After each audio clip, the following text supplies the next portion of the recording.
Welcome to another episode of Two Ales and Hockey Tales with Wally.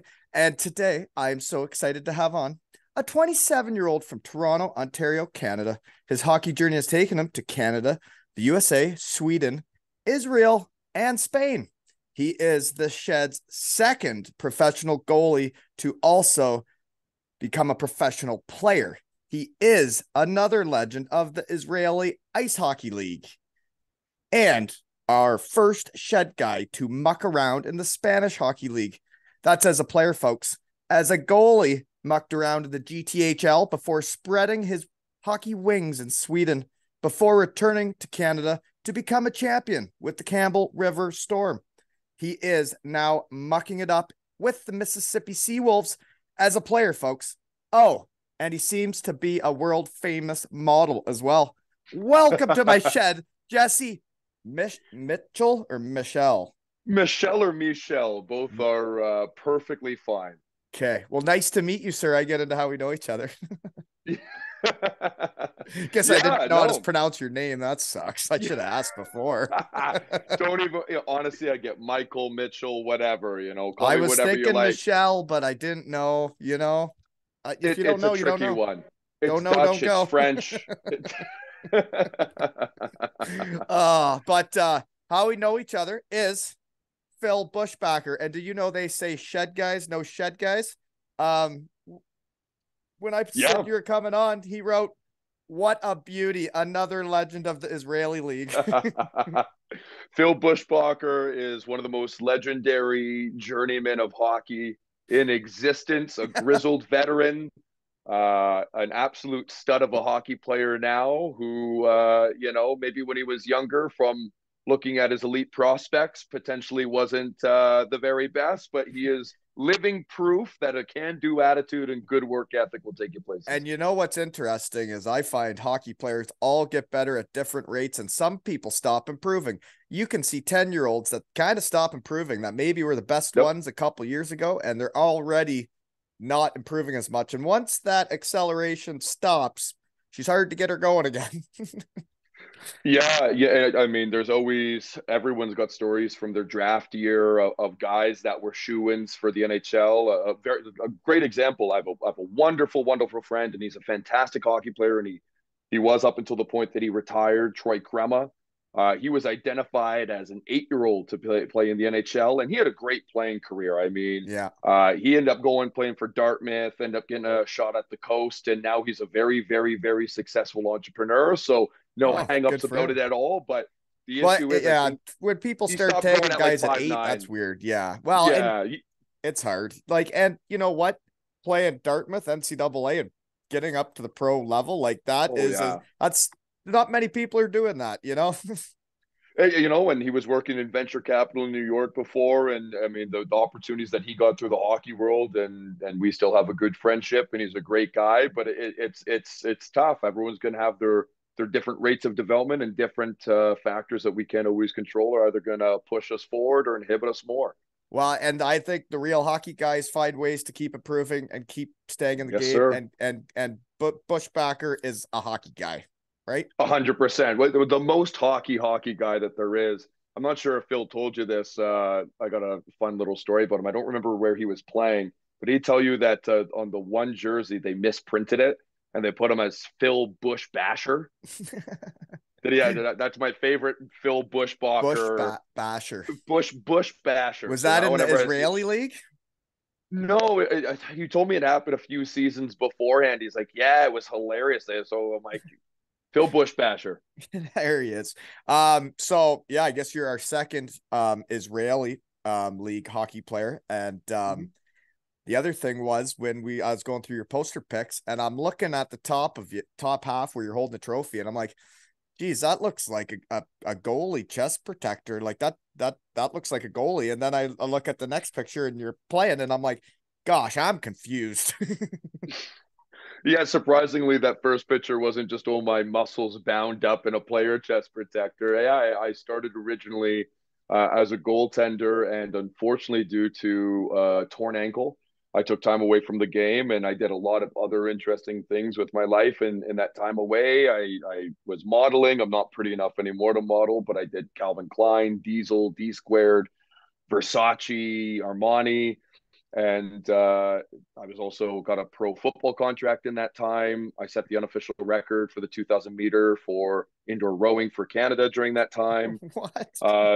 And then I had this interesting opportunity. A friend of mine was going to go play in Israel, and I'm a big guy, and I've always boxed as cross training, and I had 8 career fights as a goalie. And the last one I was in, I broke the guy's nose, orbital jaw, and 4 of his teeth. Oh dear. And that's I in a throw a goalie pretty fight? that no, I fought a player. I never fought a goalie as a goalie. I only fought players. I had a short fuse, Really? Because and goalies, it's a little harder to move around and swing. You beat up a player that bad, eh? yeah, I'm right now 6'3". I'm at right around 230, 235 right now after going on a cut. But when I went over to Israel, I was sitting right around 245, 250, and ownership got in contact with me there, and they And that's a wanted healthy 245, 250? Oh yeah, Yeah, yeah. like No, I mean, jacked. yeah, no gut on me, nothing like that. Big kind of linebacker build, Yeah. and yeah, I got the opportunity to go over there and bring some physicality. My very first game that I played, we played David Levin, so first overall draft pick to the OHL, and I took his head clean off, and I don't think he was too happy about it, and I think he still doesn't like me to this day for it. But I'm a role player, and coming back as a player, I knew my job was to be more of an enforcer, more of a goon. I have more penalty minutes this season than I have shifts in my career. Serious? So you go out there and fight. That's the only reason really that I'm out there, and I love my job. I have no reserves about identifying as a goon or being known as a tough guy or an agitator. I love my role. There's very few guys left around in any leagues at any level that are doing it. The FPHL is one of the last leagues where it's kind of permissible. Of course, you got some guys that can fight in the LNH. Got some Yeah. guys maybe in the coast, some guys in the SP, but Few we are guys in the truly, EIHL too. oh yeah, Yeah. we are the last really of the enforcers. I don't see, because none of So these how kids many coming are up in are that allowed to league? fight. How many guys Uh, on a team are like is there one of you on your team? yeah, so there's me. I'm under the tutelage of our coach, Joe Pace Jr., who's a very famous minor league pro. He's been at this for more than 20 years now. And he's quite the showman. So he's been showing me the ropes. This is your Um, coach? this is my coach. We have a player coach, Joe Pace Jr., and he's been the pro hockey life since he was a teenager, and he's played at all the various levels that you can play in the minor league system. And he's been kind of showing me the ropes. And then in the league, not even every team has an enforcer. So in my league, the tough guys are Basie, and he plays in Delaware. You got Amesbury, who plays for the Hat Tricks in Danbury, and I guess what's his name? Schmidt, and he plays for Columbus, and me for the Seawolves. That's really the only 4 guys who are And then so known when you as. four play each other, are there I bet you there's more fans in the arena than normal. That's our job. Yeah. People know they want to see Titans clash. Unfortunately, when Danbury came, we weren't able to fight. Amesbury was serving a 13-game suspension at the time, but he's a tough guy. He's got over 300 professional fights in his career. He did Rough and Rowdy. He did Ice Wars. He's a professional fighter for lacrosse. He plays professional lacrosse as well. So he's a tough son of a gun. Schmidt's a UFC fighter. Tough son of a gun. Basie's got a beard the length of Gandalf's. Tough son of a gun. So Uh there's those are the scary guys I didn't like going out there with. yeah, and it's all fun for I think for most of us. A lot of guys, and then there's the semi tough guys in the league, the guys who aren't maybe designated as fighters, but they're willing to go, and Yeah. we will keep a friendly relationship. Sometimes you genuinely hate someone, and my last fight was against a guy that was lipping off. We had back-to-back games against him, and we beat him both games, and he had a lot to say and a lot to gesture at us. So my job's to get out there and Take lay care of down the it. law. So I Yeah. gave him the hardest cross check of my life, and it's In so where? when The shoulder, the chest, what? Where you cross? yeah, so I got him straight in the arm, just below the shoulder and just above Yeah. the elbow guard there, and Yeah. he didn't take too kindly to that. He didn't get a single punch in, and he was feeling the wrath of that. And then you have other guys like I recently fought Bryce I French. got a question though. Yeah, Is that cross check? I'm just thinking out loud in the shed. Did you do that to maybe say if he's a righty to his right arm and then you're starting the fight already, because then his arm's gonna hurt. How's he gonna throw as hard when you just did that? you're giving me too much credit for my Really? intelligence, but I Oh. appreciate it. But no, what my mentality was is I saw him starting to go one of my players out of the corner of my eye, so I skidded over there as fast as I could, Yeah. and And he did your was being an job. absolute pest, and you know I wanted to just And enough's deliver a heavy enough. blow to him.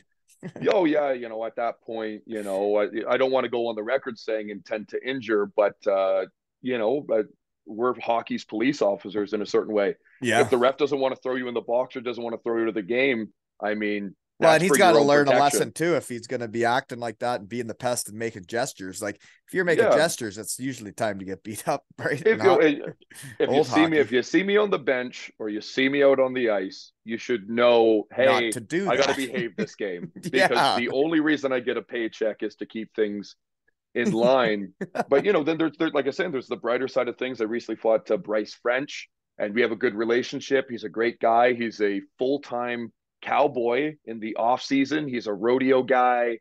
I think he's riding Broncos Jeepers. or he's riding bulls. So I I, mean, I've been he's on a from couple Alaska. of mechanical bulls, and those things are hard to stay on. Oh yeah, so you know he's no joke, right? He actually plays. He gets regular shifts. He's a very good defenseman, very talented player. But we I were want to playing in see you front of play a hockey. yeah. You know what? It's funny because I like to be a little self-deprecating with it, but you Yeah. know I'm not too bad. My specialties are hitting and punching, but hey, you know what? When I was playing in Spain, because I was a big body, they put me out front on the power play to tip, and because like in Israel, I think in the gold medal game we lost, we got silver, but I think I had like 15 block shots in the gold medal game in Israel. So know your role, right? Yeah. If there's something special you can offer that other guys can't or aren't willing to do, Yeah. that's how you're gonna get contracts, Yeah, right? it I mean, is. Well, it is. it's Everybody's got to know their skill set and know what they got to do to help the team win, right? yeah, you know, I think a lot of guys live in a fantasy land where they're just a solid second or third line player and they get in there and they can bang up bodies and chip pucks and get it deep. And they have this fantasy that they're a sniper, but they're not actually putting the work into becoming that. It's just they live on Fantasy Island and Yeah. it's not going to Yeah. help your career. It's going to shorten it. So, Yeah. It's weird when you talk around your shed though. There's different roles on every team, right? But like the guys that you're kind of explaining, the second, third liner, that's like the in-betweeny guy that doesn't know, like he maybe gets 20 to 30 points a year, but he's not like that good at anything. Those guys are yeah, interchangeable, right? Those are guys you need to bring back. There's lots of them. a dime a dozen, right? So that's the Yeah. way I always tell guys, you know, people look at me and they're like, well, how did you figure it out? It's like I knew exactly what I was good at. I got even better at it. And everything else, don't get me wrong. I mean, hey, do I want to be a better skater? Of course I want to be a better skater, but is that the priority? No, punching guys is the priority, You're right? right. So Yeah. do your job first and do everything else second. So man, we can talk to each other because I haven't looked that much here, but one way we know each other was you were mic'd up in a practice. You sent me the video of you having fun at practice. And when I see people enjoying hockey and having fun, that I like that stuff, you know?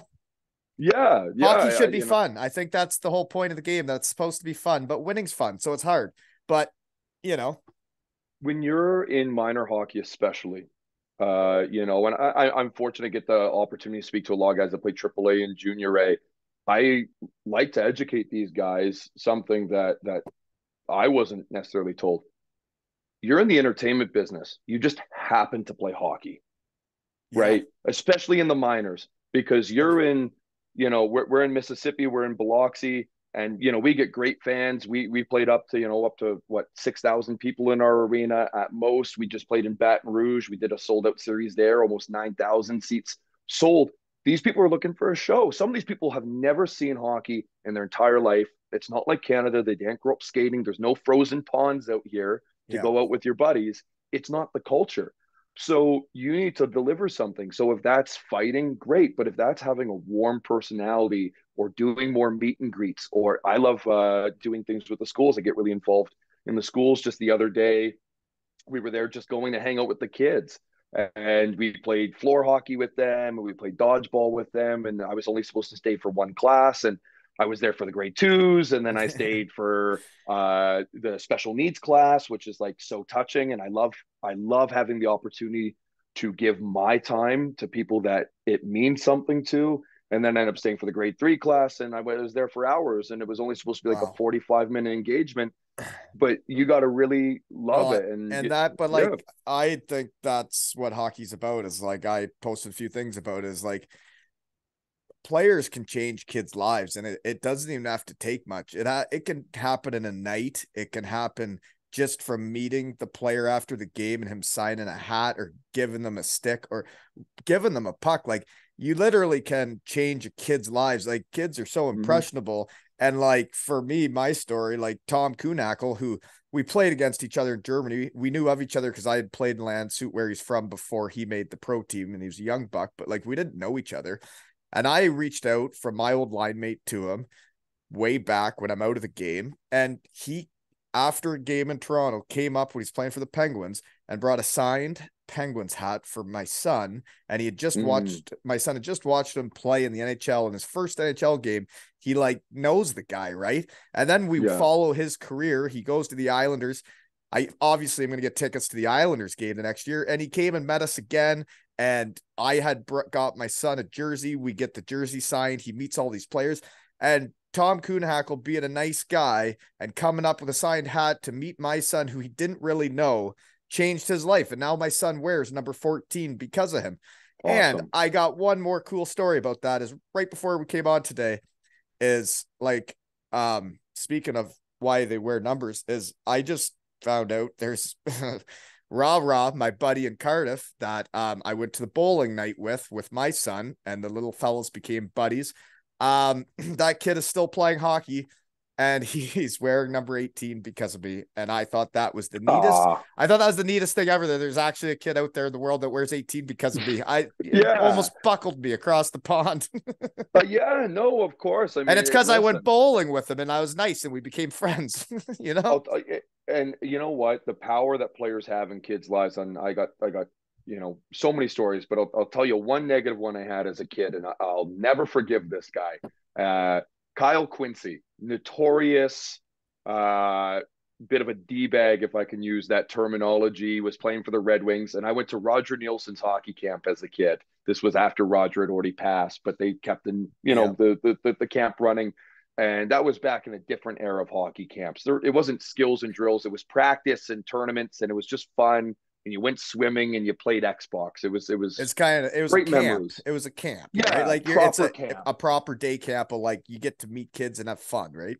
Yeah, and so they were having it at St. Andrews College, so we used the dorms there. I would go, back when I was a goalie, I'd go for like 6 weeks out of the summer because they needed goalies, and I loved doing it. So Kyle Quincy comes. They always had people come through and spend time with us. And I remember I asked Kyle Quincy for his autograph, and he looked at me and he like went, and he blew me off.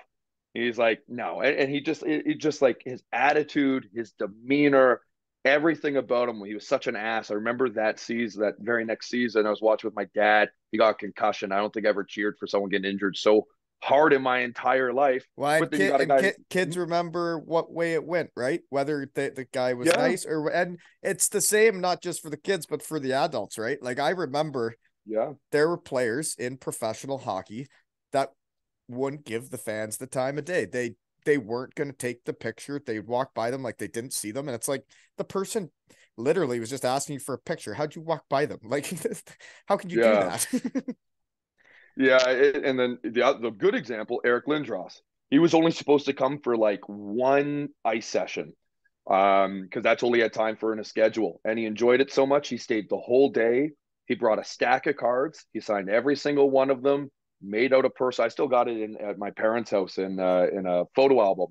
And he spent time with every single kid and he didn't leave that day. And there's hundreds of kids at this camp. I mean, it goes all the way from, mites to midgets, or I guess U18s is what they're called now. And he stayed and spoke to every kid and didn't leave until every single kid at that arena had the time with him that they wanted. And that's my role model. That's my example. Yeah. There's times That's after a how to game in hockey, Mississippi. right? Yeah, my jersey, and I was brand new to the team. I'd only been there a week, but I got on the broadcast. I was a healthy scratch my first game at home. I got them to put me out on the ice for the chuck a puck, and I'm wearing these kangaroo fur slippers and these short shorts and my tight white dress shirt. And they announced me as a player, and I'm going around this 9,000 seat arena, shaking hands with everyone, taking pictures with everyone, making everyone feel seen, adding them all on Facebook. And the next day we had a jersey auction, and my jersey went for the second most. I think it went for like $1,600. And you've been a And healthy I scratch for just one got game there. and you just got there. And I just got there and I'd done nothing. But because the value of a hockey player isn't always because you scored the most goals or you look the prettiest out there. And there's It's a it, lot to being asked back to teams and all like and or like being a staple in a town, right? yeah, I can't tell you how beautiful it is and how amazing it makes me feel playing here in Mississippi for these fans that welcome me so graciously and with open arms, and anytime I can give back to my community, I Yeah. will always do it. If they need me to volunteer, if they need me to make a public appearance somewhere, I when I'm healthy scratched, or most recently I was suspended, of course, and Jeepers. I hopped on and did color commentary at the beginning of the game, but in each intermission after the game. And I get on there and I like to say some controversial things, have some fun with it. And I know Nick Rush, he's our play-by-play guy. He's sitting there and he's sweating, he's tugging at his collar. He's like, "Oh, please don't say anything to get us canceled." And and the fans love it. They repost it, and like you were saying with my mic'd up video, I mean, being able to do that, it takes time from my schedule and from the video editors, and it was something that we did outside of the organization. And the organization's like, "Hey, we love that you're doing this. You can continue doing it." Because I know the fans appreciate it, right? I mean, Yeah. I'm not getting paid any extra money to go and do it. I'm not No. making an extra dime, but it's worth it because if I can make a child's experience with hockey magical and wonderful, even if they don't play hockey, they could play baseball, they could play a different sport. Maybe they'll take that lesson and they'll apply it later on in their life. Yeah. So I know exactly what you mean though, because I've had a couple of experiences just recently. And like it's interesting for me being through hockey now, and I'm out the other side, and now I am the adult. I am the parent at the arena. I'm sometimes the coach, but like knowing what just a couple comments can say to a kid, and like so last night, my little fellas, a lot of the kids I coached last season, the fellas are in playoffs. They had a huge game.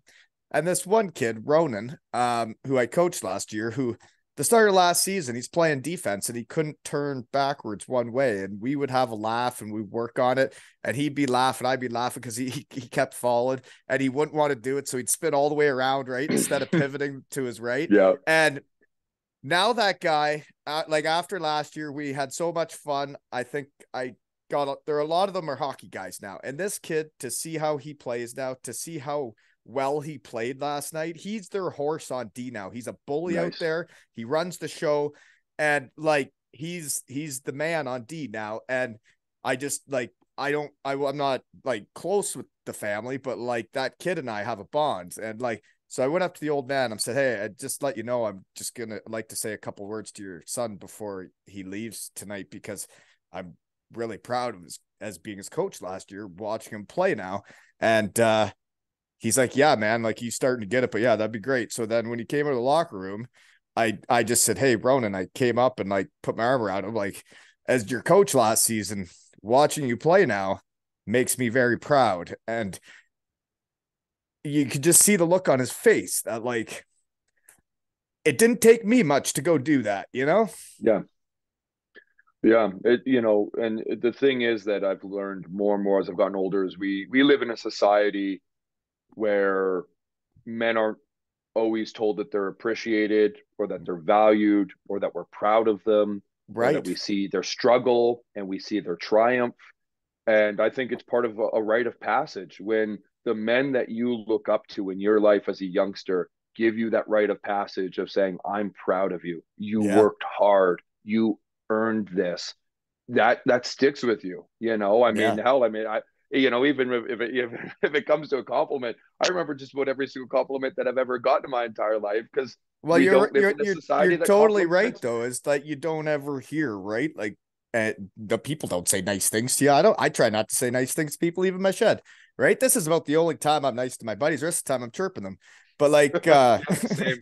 right? But like it's like when I got so like I had never had any teams like teams, that's the actual thing I'm gonna say is teams never gonna tell you how good you are because they don't want to pay you more. Right? Yeah. So they're never going to tell you how sweet business you are because they don't want to pay you more. And your buddies are never going to tell you that because they're your buddies and they got to keep you in check too. But like, it's interesting because it only takes like someone to say like, like if your teammates say, thank you for playing that way tonight, you know, that would mean a lot Yeah. coming from a teammate. I've always considered myself a glue guy in the room, and I think that's one of the reasons that I have a contract.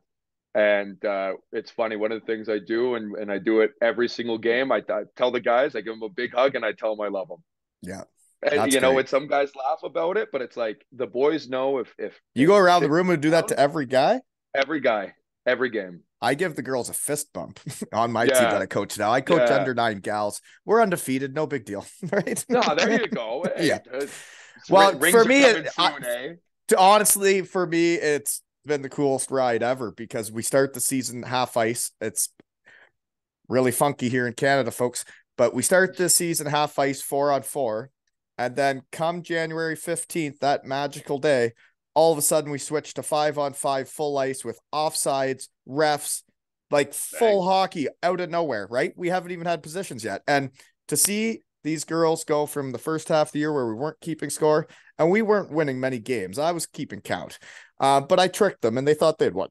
Uh, but now that we're actually keeping score on the scoreboard, we have not lost. And I got a team full of little hockey gals, little shed gals. And to watch them grow as a team, and it's just been it's fun, you know. Yeah, 100%. You should be proud of them. They should be proud of themselves. And I think, and I don't want those to come across as disingenuous or anything, because I mean this very sincerely. I think that it's great that the women's hockey community is growing. I think that it's still underserved because most people want to put the time and the energy into the guys because we all have the dreams. Hey, they'll go to college, they'll play in the NHL. So I think more people dedicating their time to helping Well, young and women there's and a girls lot to grow in the that too. sport is awesome. Is Well, awesome. there's a lot to that in my world too, though. Is like I see parents with their sons and their tournaments and their games, and then I can see some of them compared to like say the gals games, and like they may miss one of the gals games because of the boys Mhm. game, and it's like, well, why was that one more important than that one? Right? Like, Statistically, that girl's got a better shot of going D1 than that guy and does. that's not what I'm talking So, about though, right? You're on a of team and course you not. Of course right, not. but like it's like you're telling her by her not going that like it's not as important, right? I think. Yeah. It's crazy. It's crazy. You know what? When you're kids and you're playing, I mean, it's all the same. It's all for fun. It's all for the love of the game. Oh, I think that some people, it's it's okay to fun. take it serious, right? It's okay to take it serious, but I think that some parents and some families take it a A, a little little, a overboard for a little, 9-year-old. A lot of it. a little. I just find the whole this minor hockey journey, man. It is a wild ride. It is some. It is wild. Some of the Yeah. like it's as interesting as it gets for me. I'll put it that way. But we won't One really of the talk about reasons, it until yeah. I'm out of it. Then I'll tell all the stories. One of the reasons I was talking to my dad about this, one of the reasons I'm, 27 and decided to get back into pro hockey was I know one day I'm going to have kids and they're probably going to want to play hockey, right? And if your father is intelligent and connected and has a hockey resume, it helps Mm, because I growing up, the kids whose dads had coast experience or A experience or show experience or OHL experience were always asked to be assistant coaches because, like for example, you're 8 years old. It's, of course, there's always that one or two kids that are truly elite. Tell me the difference between an 8 year old at AAA or single A or house league. I mean, there just hasn't been enough time. It just so it's a total crapshoot. But then you look at the kids and they stick and they get to develop at that top tier level with the best coaches. So one of the big reasons I'm still playing is because I know one day I'm gonna have kids, and I know how politics works. So if I can swing the politics in my favor because I had a pro career as a goalie and I had a pro Mm, career as a player and mm, I went to coast camp and I played in Spain and maybe mm. hey, who knows where I could end up in the That years so to y- I come. don't I don't I don't think you understand what minor hockey's like. I, so I went to an NHL camp and played in the HL, and I won championships in about four Yep. different countries. And shoot, I couldn't get a coaching gig, and I wasn't even allowed. I wasn't even Really? asked to help. I tried to get the under Wow. 11 team here this season. I was not chosen, and then I they didn't want me to help either. And which, you know what, it's all worked out. The fellows have won a lot. The guys I've raised from puppies have won a lot this year. It's been very hard to watch on the other side, not being Mm-hmm. able to help them, but I can at least say my thing to a couple of my fellows in the lobby to make their day, and still have an impact. Of But course. if they wouldn't have done that, right? And that's the thing about the boys versus the girls is I put my name in to be the boys coach. I didn't think about putting my name in to be my daughter's head coach until they didn't Mm. give it to me. Now I am the head coach. I get to have a team. I get to run it the way I think hockey should be. I make it as fun as possible, and I get to build these girls right from the ground up. And Yeah. man, it has been the best.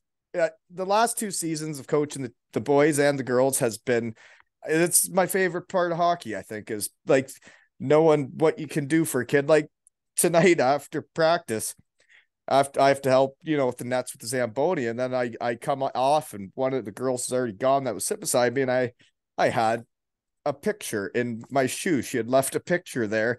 And she made me a nice picture with a heart on it and said, love, you know, Harks. And anyways, I write to the mom. I said, I got the note. Thank you so much. Or tell her thank you so much. And she said, oh, that's awesome that you found it. She was too nervous to give it to you in person. This is a girl on my Oh, team. And she was, yeah. because she was giving me that, she was nervous. But like it's been awesome. And I'm actually, I guess the hockey gods were looking out for me when I didn't get that coaching Yeah. job, because now it's all worked out for a reason.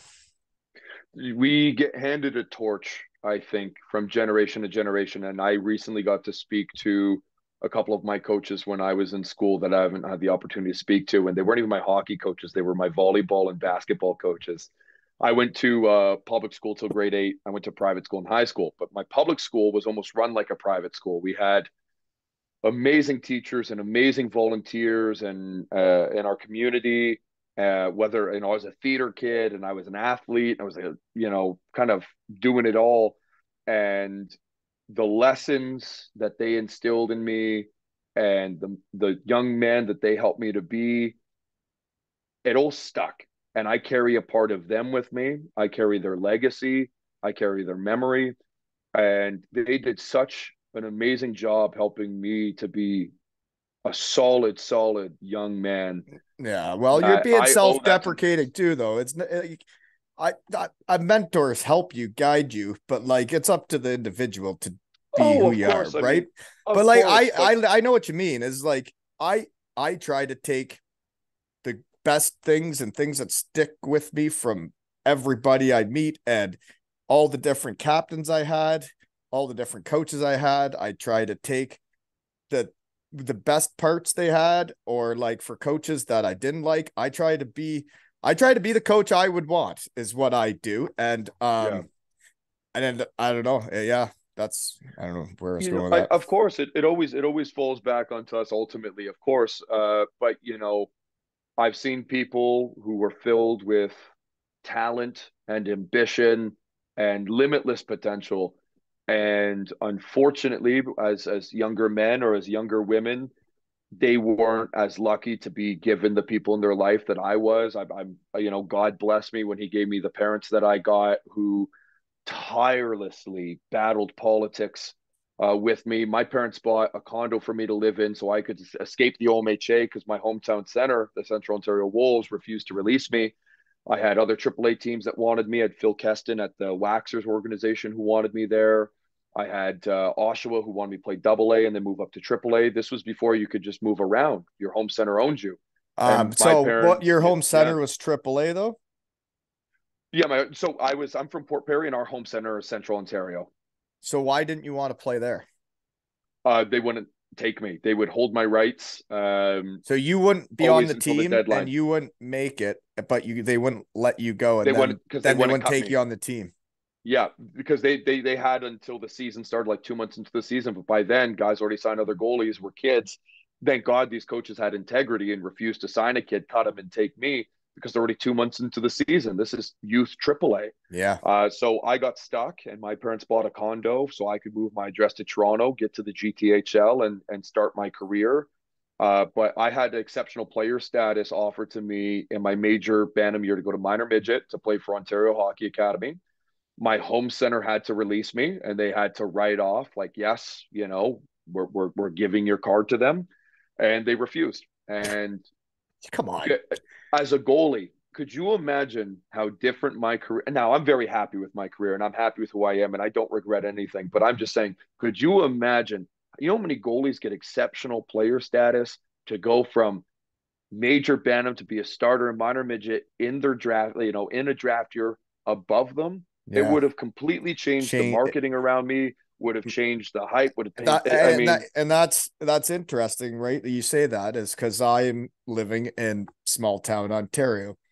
To go AAA is a lot of driving for us. For me personally, I it's up to my son. I don't want him to leave home too early. That's he does very well here, but winning is fun. But next year he'd be playing up an age, right, in our mhm. hometown because it's two ages together. So it'll be challenging for him. So like I don't think we have to go to the AAA, but um, for me, I would want him to play with the other small town fellows on that AAA team when he does go, and then go to the city and try and beat the city boys. Yeah, for me, I struck a deal with my parents. I was very good in school.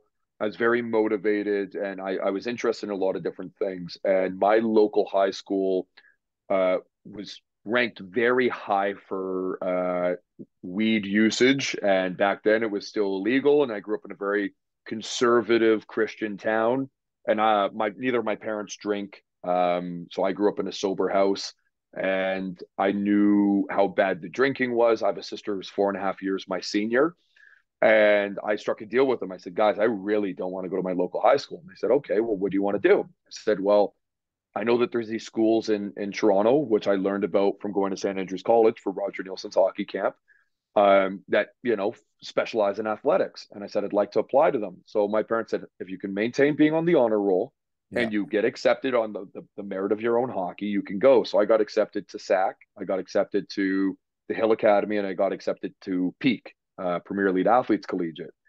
So the best hockey was at Peak. They produced Catanacci, all three of the Subban brothers, Bennington, McDavid, Hosang. So I'm like, hey man, at that time I was, going into grade 9, and McDavid was there, and he was in grade 7, and So it then you move was away. So McDavid moved away from home at 7 to go to school. Is that right? he's from Richmond Hill, right? So I think he didn't live away. I believe that he commuted every day from Richmond Hill to our campus I thought he was in from Downsview. Newmarket. It's Richmond Hill, Newmarket. They're right beside each Are other. they? I don't know. Yeah. Oh yeah, Jeepers. yeah. I lived overseas Honestly, a long time. I'm just getting to know Ontario again. yeah, Right now, I just know the back roads to all these rural towns to play the small towns around here. I'll get back to the yeah. city here eventually. All these places, they're all touch each other. They're like, Vaughan Yeah. touches Richmond Hill, Richmond Oh, Hill yeah. touches Newmarket, and The they're all GTA, interchangeable to I me. can't imagine what the GTHL hockey scene's like if like I've seen what minor hockey is like, and it's everywhere. It's the way it is. It's an interesting ride, but like the GTHL must be just a bloodbath. It definitely can be. It was very new to me. So Think my about dad was how a much hockey player money of a those small parents town. are, but how much money those parents are paying for their kids to go do stuff and how invested they are. And then if they don't get the ice time and they're not playing as much, then everybody's just, oh, it's just not fun, right? Yeah. Yeah, it's fun if you're winning and it's Right. fun if you're good, but I think for a lot of guys it's a tough experience, and they're only making it more and more professional, maybe for lack of a better term. There's only bigger scouting events and they're only getting better equipment and they're only getting more specialized training. And I think for some kids, that's amazing. For myself, that's the type of training I was looking for as a youth. But I also think for a lot of kids, that's not what they want. And sometimes, and I do believe in both mentalities. I think that for certain kids, the better fit is the more professional fit. And I think for other kids, it's take your time. There's not a huge rush. Who Yeah. cares if you didn't get drafted to the OHL? You got a few years to make it. Well, and And better everybody's yet, wired going different, D1's right? probably better. And if you don't go D1, who cares? There's lots of, we got a guy this year, he's 20 years old. He's the youngest guy in the league. And he made the jump straight from junior to pro, and he's going to be a great pro. He's a fantastic defenseman. He's better than me, and he's going to have a great career, right? And I was telling about Bushy, and I said, hey man, like I got a buddy, and he's played all over, and he's played all these different levels, and I'm like, that's going to be you because next year you're probably going to go to the SP, and when you're playing in the SP, I bet there's a pretty good chance you get called up to the coast, and once you get to the coast, a lot of those European leagues open right up as soon as you got a few minutes there. They're like, hey, okay, well, if you're good enough to play there, you're probably good enough to play here. And I think he's 168 pounds and 5'10" or 5'11", so he'd do great over in Europe. So And I'm everybody's got their own path, right? It's so this is 100%. so we do have to get into some of your stuff because obviously we can chat Yes. about minor hockey and all that stuff, but I shouldn't talk about it. Uh, I get wound up. Uh, but so I forget where I was going, but we got to get into your stuff, okay? Yes. So yeah, Like, oh, by that's what I all was gonna means. say. Everybody's got a different path in hockey. Everybody has a different journey. That's how the shed exists. And I can come on and say his hockey journey has taken him to here, here, here, and here. Your hockey journey is wild. It's got to be Yes. one of the coolest ones I've seen, and we haven't got into it yet. But we have Spain and Israel on there, and Europe and Sweden as a goalie, but then a player at those places. I think it is just fabulous. And it's just you're a hockey guy. You love hockey. You want to be a part of the game, and you know what it's about. And I am happy you found your way back into hockey because you sound like the type of guy that should be in hockey. Okay. I appreciate that. Last nice thing I'm saying to you. uh Yeah. hey, but anyways, the rodeo is in town this week, eh? Yeah, so the rodeo was in town this week. So down here, it's more than just the rodeo. So it was the rodeo, and then it was Papa Roach, and then it's us playing tomorrow night. So Busy I think arena. we are the only arena in history to have a rodeo followed by Papa Roach, followed by pro hockey. I'm going on the record and laying that down. But yeah, so they just uncovered the ice, and there was sand and Oh dirt yeah. and mud and waves in the ice because they left the doors open and we're on the Yeah. Gulf Coast, so it's 25 degrees Celsius outside. Oh, and it's just you're looking around and you're like, we got to skate on this tomorrow. So it but sounds they're like working hard to get it ready. it sounds like the Nutter Center in Daytona Beach, Ohio. Uh they would have a basketball game and we'd be showing up to our game and it'd just be pulling off the plywood, right? It's Uh, like but I'll tell you, there's no worse ice that I've played on than in Spain. I've never seen ice that bad in my entire. If any of those rinks existed in Canada, they would be condemned. But uh, you I one rink I really? went to, Okay, one I got a rink I went question to. though. Yeah, please. Did you play Barcelona? Okay, so we played against them at our arena because they're having an issue with their arena. The cooling system went down, and Mhm. because of all these back orders and importing because of COVID and supply chain, they couldn't get their cooling system back up. So I was talking to the players at Barcelona, like, yeah, man, it's so bad right now. We're training in sneakers outside on the pavement, They're playing going road over our hockey. systems. They're playing Yeah, road hockey. basically. Yeah, but they're a phenomenal team, and what an organization. And those jerseys, I'm like, I Oh told one of the guys, I said, God. if you don't give me your jersey, I'll beat the hell out of you and take it. Do you have one? No, I tried very hard to get So one. the reason I know about that was I right before we were gonna have kids, we went on a cruise there at the end of the season. And the cruise went out to Barcelona, and this was when I was playing in Germany. And we went to a soccer game or whatever, and the arena is right beside the soccer Yep. stadium, like right beside. And I'm with PJ Fenton, and we're hockey guys. And and we're like, we got to go check out this barn. And we went in there, and they had it. I thought it was a nice barn. It was, Yeah. and then their hockey jerseys are just like the soccer jerseys, eh? Yeah. They use the same facilities as the football club. Like Right? that's They get cool. access to, yeah, they get access to the same gym. I mean, hey, if I ever went back to Spain, that's an organization I would certainly love to play for. So if they're listening, hey, Yeah, toss me a contract. Very happy here in Mississippi, of right. course, but And you got an in opportunity to go case they play for were wondering, Barcelona. an old timers game a week ago, I ran a muck in a memorial game for my neighbor. I dominated that match, Barcelona. In case you're wondering, if you're looking Yeah, hey, for, we'll put that out on the air if you want to yeah, sign the yeah, tandem of Michel and Wally. yeah. You just have to Will bring only come all as a package. the Waltons would have to come for a year sabbatical, right? Anywho, okay, I gotta ask more about this. Yeah, I are you like famous? You have 51 something thousand followers. And then I look at the pictures and my gosh, like you're like a model and like all like the real deal, like Armani, Chanel, the full deal, eh? How does that yeah. happen? Yeah, so it was interesting. I never had an interest in modeling. It was never something that came to mind.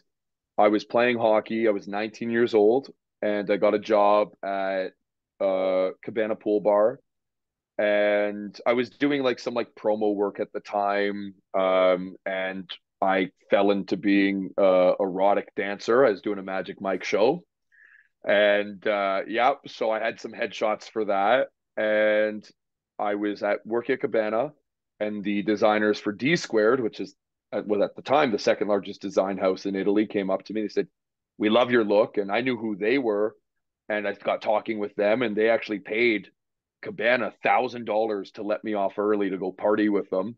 And we spent the next 2 days hanging out, and they invited me to be on the reality series that was in Italy. So I was in a reality series, and I was doing modeling for them at the time. And that got me in with a mother agent and So got me in with some great photographers. you were playing hockey when you're 19 Yeah. and you're an erotic dancer on the side? Yeah. Yeah. From 19 to what, 19, 20, 21. Yeah. Like for like almost 3 years Erotic in the off dancer. Are you season. talking like you're Magic Mike. is that Yeah. I didn't watch the movie. Is that like a stripper? You're a stripper? Yeah. Exactly. The polite way of calling it a stripper. But hey, So stripper's good like too. so you'd be going like would you go buck then? You pull her right out?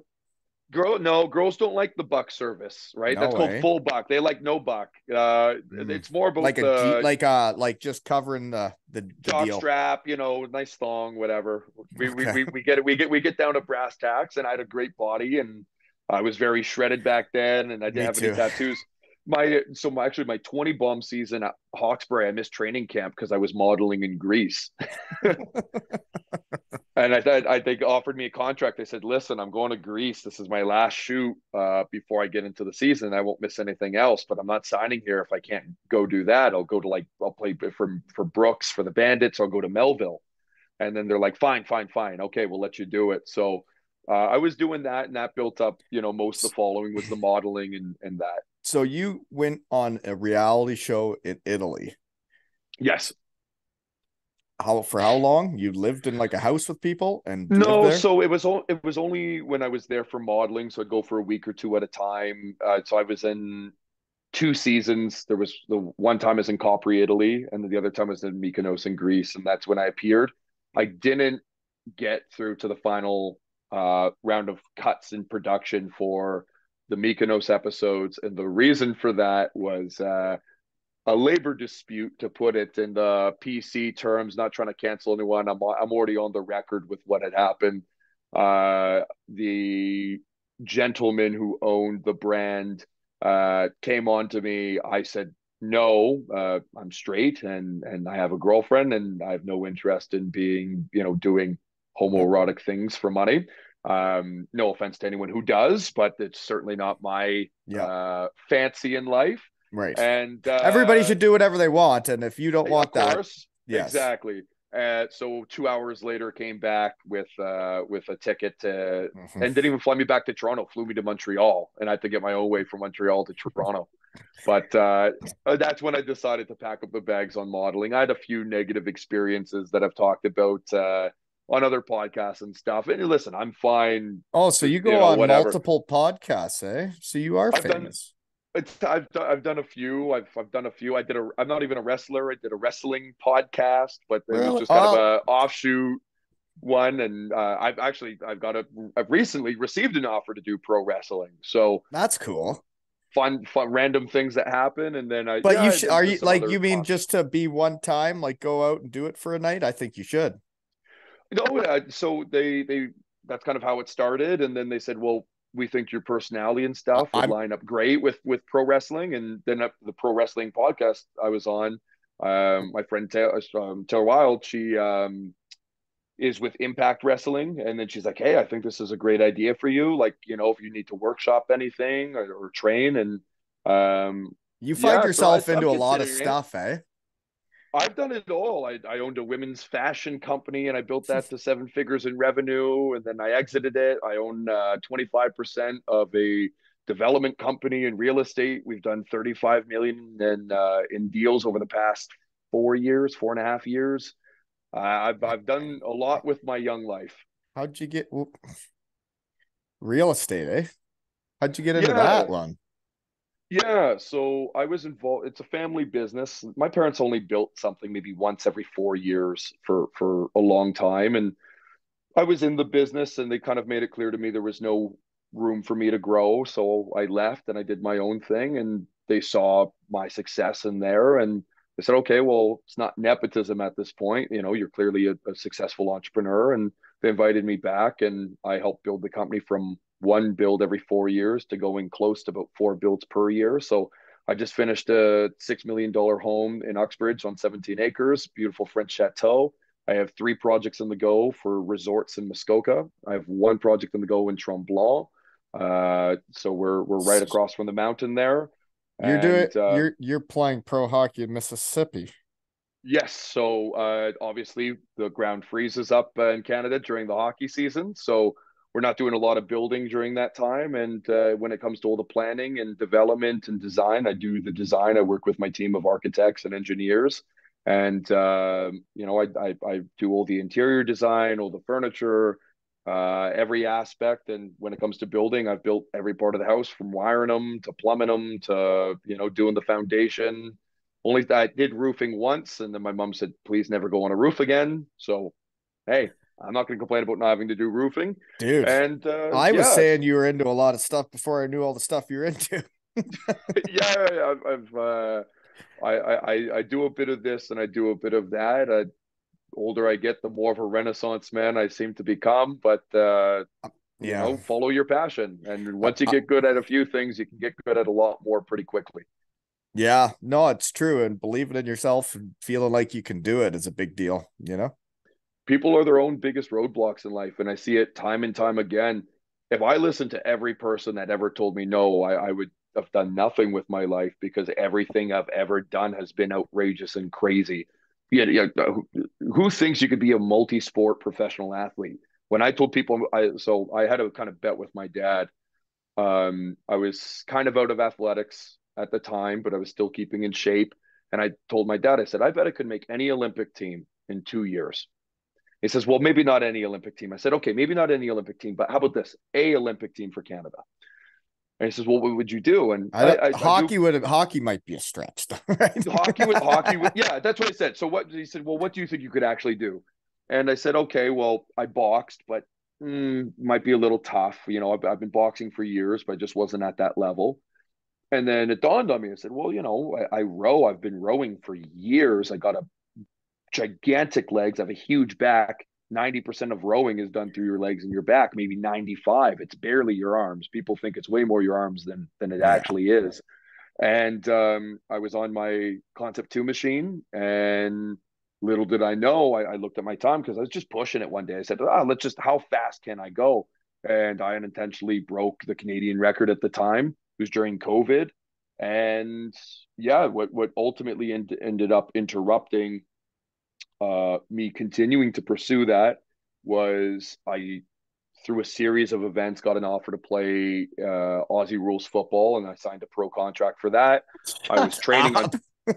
yeah, and I was doing some cross training on Canada Day. I wasn't drinking. I was training. I swear to God, and snapped my leg in two. Had 3 reconstructive surgeries, so that put an end to pursuing football, and that kind of put an end to How pursuing does rowing. Aussie rules football find you? Yeah, so interesting story. I watched a lot of used to watch a lot of Pat McAfee, and he got really strangely obsessed with Aussie rules football. He was a Do kicker I? or a punter for the Indianapolis Colts, Okay. and yeah, I was watching his content. He started talking about it, and they have this really interesting thing called a Category B rookie. Category B rookie is essentially a number of players that you can have who don't have a background in the sport. The reason that this thing exists is there's something called Gaelic football, which is similar but totally different. So it's a way of getting those Gaelic players. And then there's a position called a ruckman, where the perfect person is a center in basketball. And the best ruckman, his name escapes me at the moment, but he plays for Collingwood, is an American who played for Texas or Texas A&M, and he was a bench warmer. And he went over there through this Category B thing and became an all-star. So I was going to be the first hockey player to venture to get a Category B card. The beautiful thing is, I think it's for up to 3 years, our salary doesn't affect the salary cap. It's being used to help grow the game. It's one of the largest attended sports on earth. So I think the average is over 60,000 people per game. I think it's something around there. And yeah, I was going to be one of the first Canadians to go over there and do it, and the first hockey player to go over there and do it. And I was And training really hard. how did they find you? Like, how did you sign I that found contract? them. Yeah, so I reached out to the coach of Team Canada, who was an expat from Australia, and they said, "Hey, there's a local league in Toronto, which is very small. It's not pro or anything." Yeah. I said, "Here's my athletic background. Here's what I want to do. Like, can I start in Toronto? And we have a Team Canada that goes and competes in Australia." He says, "Honestly, with your resume, skip going for Team Canada. Yes, it'll get you in front of scouts, but he says, contact agencies over there." So I put together a video and I sent it out to a bunch of different agencies. And What's on the video? Like, it's basically me running drills with the balls, showing my kicking, showing my speed, my 40-yard dash. There's me running a 256 kilometer, which is, hey, pretty good. sorry, you ran a kilometer and what? 2 minutes and 56 seconds. And you're 245 pounds. I was 215 at this time. I had to change my body for the sport. Right. Yeah, it's on my Instagram under my reels. So yeah, I did that, and a lot of places were like, "Hey, this is awesome for marketing. A hockey player coming, a Canadian coming. You're such a talented athlete and naturally a talented athlete. We think you can make the transition." So, spoke to a few different agencies. Signed with Centimeter Perfect. We had a game plan in place, and then Your once leg my broke. injury took me down, I contacted them once it was all healed. And the average age of retirement for that sport is 26, and I was only healthy enough to play again at 26. They said, "Hey, listen, at 23, 24, it was feasible to get you over. You could have had a 2, 3 year career. People don't play in that sport for very long, and hey, there are guys that play for a decade that just, Do you have any idea? waning Like, off I would injuries." have no idea what an Australian footballer, or that's what it's called, Yeah. right? How, like, Yep. any idea the top players make, or the, like, I Oh, yeah, honestly, in the millions is it that for a right for the top player. top guys? Oh yeah, I probably would have been somewhere around a few 100,000 a season as a Category B rookie. Serious. Yeah, so it was a very interesting chapter in my journey, and Yeah. You're 27. 27. Jeepers, what are you gonna do in the next 27 years, man? I'm very excited to find out what that answer is. Yeah. I just come out to my shed all the time. Nothing wrong with that. We all got a part to play. Well, this is my fun, right? Like I have a Yeah. very busy life, but like I got all my stuff done and now we get to come out here and have fun, and fun is fun, right? So Amen. Exactly. yeah. Okay, let's see here. So, well, let's stick with the league you're in now, okay? The Sure. Federal League. So Yes. that's not the Southern Pro League because I thought Mississippi was in the SPHL. No, so we are on paper, we're both single A leagues that feed to the coast, right? Double A to triple A with HL to the NHL. Some people, I think maybe most people, consider the SP just slightly above the Fed because we loan players to them. They Okay, don't loan players to to us. We us. tend to get the players that get cut. But I can tell you, like we have teams that are close by. I've skated with guys who play in the SP in the summer. I mean, take any guy on any second line in the Fed, toss him on any line, second line, sorry, They any can second play. line on Yeah, any team, and you're not going to notice a difference. It's not like it's leagues ahead in terms of right. talent. I think it's really interesting. And then people will try to tell me, well, the SP is way below the coast. But I'm like, man, I know lots of guys who get called up every week. There's guys getting called up, tons of guys getting called up from the SP to the coast, and guys being sent down from the coast to the SP.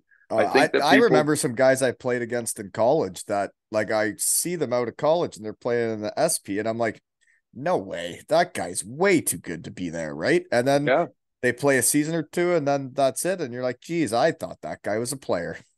when I was playing in Israel, the guys were all joking about, hey, let's all play in the Fed together. It's basically beer league on ice and you get paid a little bit of money. Well, your background And doesn't look like it. It like yeah, behind you, it it's looks not like it's not.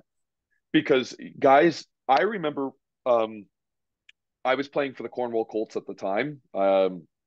My elite prospects is a total mess. I've played for probably double the amount of teams of what's on my elite prospects, but I got traded a lot. The reporting wasn't good. Like I could rattle off teams that I played for that doesn't show. But when I was with Cornwall, they had a Fed team, and I remember I was like, "What's the Fed?" And the guys were like, "Oh, it's a fighting league. They get like 12 fights a night." The Fed has grown and changed as a league. It is not some, bing bong hockey league where guys are just idiots that drop the gloves and fight. I mean, these are guys that are pros. They're from all over the world.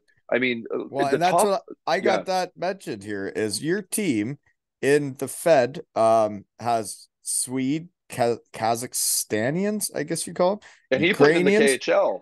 and a Hungarian. Like they're bringing these guys in, like somebody's got to be paying Yeah. for them to get there and pay for them for the year, right? Yaro's got like 50 games in the KHL. Like That's a that's player. no If you're joke. playing in the KHL, you're a player. That's a hockey player. And that's the thing that guys don't realize. Like guys in this league can play. We got Ian White in the league. He played for the Leafs. He played for the That Red guy's Wings. Ian White's playing in your league. Ian White plays in our league. He plays for the Motor City Rockers. Like we got guys that can play hockey. And you Motor see City guys. Rockers. That's in Detroit then. Yeah, that's out of Detroit. And So you guys do you some know, traveling. yeah, we got like 30-hour bus rides sometimes. Mm-hmm. Yeah. It's oh yeah, there's some long ones, but yeah, guys really underestimate the quality of the hockey here. You got guys playing D3 college, D1 college. You got guys coming out of good leagues in Sweden. Philip Wong on our team played Division One or hockey then. Great hockey, Oh right? yeah. Like Well, and anybody that we're plays D1's a player, man. Like, oh yeah, and the thing is too is guys don't realize basically every first line in this league gets coast money. Basically every guy, because all of these guys who are first liners in our league could go play in the coast. If you look at the call ups in our league, it's never the first line players because they have it written into their contract to not go up. because Because they'll make less money. exactly, you're better off being the best player in this league than the worst player. Like Ryan Marker's a friend of mine. He had over 100 points last season, burned up the league, tore it apart. He could have gone to the coast, but he made way more money playing for Delaware than he would have in the coast, Yeah. Well, right? So it's people like, have those setups, right? And then like that could become the home, right? And then they end up living there, right? Yeah, so that's the I was told that when Mississippi, because we used to have a coast team here. The Seawolves used to be an ECHL team, and the Katrina came, and unfortunately, hey, couldn't play hockey here. So when we came back, people were really excited. Then they heard it was the Fed, and they were less excited. And then they came and they watched, and they're like, "Oh my God, this hockey's good." And Mm. it's like, yeah, oh yeah, like I get a shift or two, sometimes three a game. There's a couple games this season. I the only time I touch the ice is to go serve a 5 minute, right? Or go serve a 2 minute. Or the only time I So, touch the ice is just go punch a guy. and when you're So telling me that though, like with everything you've done and can do and what you're capable of, is you love hockey. You love being on a team. You love being on a hockey team. And that's why you're doing the 30-hour bus drives. Because if you got that real estate thing going on and you got all these other possibilities, is you love hockey. You're a hockey guy. oh yeah. My coach made a remark to me the other day at team training. He says it was nice. He was making kind of an example out of me. And he there's something along the lines basically of I need more guys like Jesse. Jesse loves being a pro, sometimes almost too much, which I agree with. I love being a pro. You don't get to do this forever. You want to be an accountant, you can do it almost to the day you die, bar any sort of dementia or anything like that. You cannot be a hockey player till you're 80. There is No. a limit, there is an expiration date on your career, whether you like it or not. And you don't know when your last game is going to be because you could get injured. You could get cut in the middle of the season. Nobody wants you no more. You could have a kid and you got to go. We just had one of the guys on our team. He's got a wonderful wife and a beautiful child. And he made the tough decision to leave hockey behind because he wanted to be with his family. And I understand that. So he just got called up to the SP. He was playing up in the SP. I think he got called up to Macon, Vinny Susi, and I don't think that he knew that that was his last weekend of hockey. But Right. that's the way that the cookie crumbles. So I'm Well, going to do it so for as long as I can. like for me, I mean, yeah, both twice struck a chord there was um I played in Belfast one night and my knee was very swollen, but like it didn't hurt. It was just like full of fluid and like big. And I thought they'd just drain the fluid again and we'd keep carrying on the way we've been doing it. And they just keep draining the fluid. And I play that game like every other one and then put the ice on and everything. And then the next day, my leg locked and my Oh, career was over. Then they take out the stuff that broke off, the cartilage, whatever that's in there that's making it stuck. And like I was like, I had like a pirate leg. And then they think I'm gonna come back, and then I do my like test 6 weeks later, and there's like a give out in my knee, like right when you get into the squat position, and they say you'll never get cleared to play pro again. And just like that, my mm-hmm. career was over. Yep. Yeah. Mm-hmm. It's tough, man. I know it's, I lived through that once with my ankle. I couldn't butterfly anymore because I can't seal the post on the right post anymore. And my career was done and I was depressed when I walked away from hockey. It took me, Yeah. so I had an ex-girlfriend, but my girlfriend at the time, and I moved to Montreal to be with her, and we lived right beside the Bell Center. We lived at the L'Avenue building in Montreal, and we would watch the games at home, and she'd always want to go to a game, and I hadn't watched a hockey game since I retired because I couldn't, and I Yep. sat there, I cried for 2 hours, just sobbed. I couldn't watch hockey, I know. and it took a long time to become okay with it. And then I started skating as a player for fun because I had friends that were playing college and different levels and the O and the Q, and they wanted to go out and they wanted to play, and that got me back on the skates and it got me feeling hockey again, and it got me, hey, okay, well, Back in a I locker room with move forward. guys again. And Yeah, and then I'm like, you know what? I got the opportunity to go pro again. Most guys don't get the opportunity to. I mean, I what 6 7 years between you know careers, and I got the opportunity to come back, and most guys will never get that opportunity. So every single day I wake up and I'm just thankful to be a pro. I'm thankful to be a part of the team. I like that's why I tell the boys every single game. I give them a hug. I tell them I love them. the guy has a bad shift, you can see it on the cameras. I go up, I hug guys in the middle of the game. Like I always jokingly call them like when we're going out, I give the guys fist bumps, and I'm like, hey Wonger, love you, you're my fucking stallion. I call them all my stallions because it's like you gotta love it, and it's contagious. Like when guys know you care, you're there for them, you have their back, you're taking it serious. Anything they need, every guy on the team knows if they're suffering with mental illness, they're suffering with something at home, they're having any problems. Like I'm here. It's tough being a pro. Like whatever. Like I just love the sport. I love the game so much. I'm gonna ride the wave. Stop it. Yeah, it's like it's interesting listening to this stories because you were the goalie, you get out of the game, you're depressed, and then you get back around it, and the way you're speaking of your teammates is I was the same way. I was very depressed when I came back. I had a very hard time. Um, I, going out for the tight practices and they're doing their little stations and that, I go out there and goof around with the kids and have fun, but like they weren't on a team. It wasn't a team.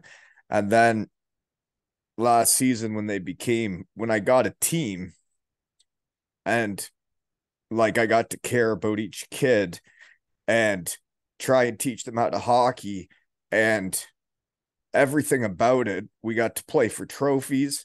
I got to, I had, every different type of player you could have. And it was trying to make each player feel important, feel like their job mattered, and to see them all become brothers and become a family. It brought back my love of the game. We won stuff. And like now I see those kids around town and like just tonight at practice. Anyways.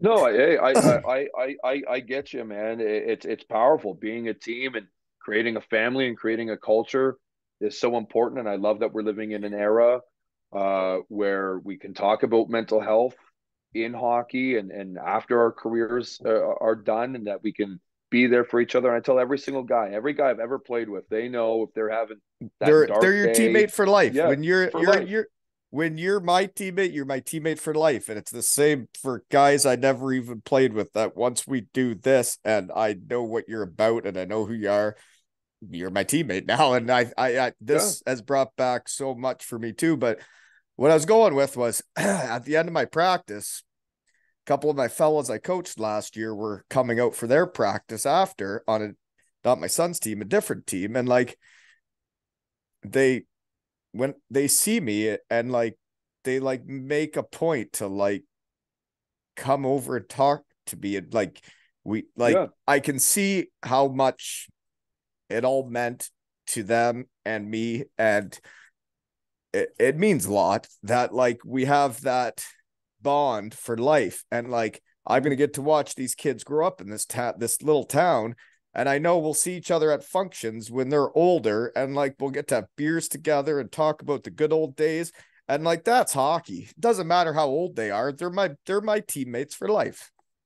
Yeah, exactly, exactly. And it's one of the most beautiful things that we can experience. And like, I really like Shorzy, and I really like Letter Kenny. One of the things that they got right is when they're talking about, this senior A town used to be the heart, or sorry, the senior A team used to be the heart of the town. Butts and seats, best, most fun you could have for a Sudbury Saturday night. And hockey has a purpose. It's for a community, whether it's the guys on the ice or the fellows in the stands or the girls on the ice, or that there's It people. brings I people don't think, together. yeah, I don't think people understand as much anymore as they used to how important the communities that we build are, and how, I mean, they it sounds corny, it sounds dumb, but they changed the world for better. I mean, I'm Well, they from Fort do. Perry, Ontario, and the Blackstock, which is next town over, rink was built by the community and run by the community, right? And unfortunately, a lot of the volunteerism has kind of gone away, and the unfortunately the generation that's supposed to pick up that torch didn't. And hey, listen, great that hockey's become profitable for people, that's great. I'm never going to be mad at someone for making a It's profit. But it's one of the it is things, a it's become a business. yeah, It's but wild. it's sometimes it's too bad to see that some of these pillars of the community weren't replaced. That the next generation saw what was done for them, and instead of saying, you know what, I'm gonna step up to the plate and I'm gonna play my Well, part. And there's and lots of good people who have, but it's you well can for ask any old timer, the it's different community now. I'm in though, which is not far from where the Letterkenny fellows are from, and Yep. I did play junior B against him. Oh But yeah. yeah, and it's interesting as this community has those people. Derek Burrows, I had him in Awesome. the shed. He's ran tyke hockey for 30 years. He runs every age group of tyke hockey. He does it every Wednesday and Saturday for 30 years. And he is a fantastic person that this town will have a hard Awesome. time replacing.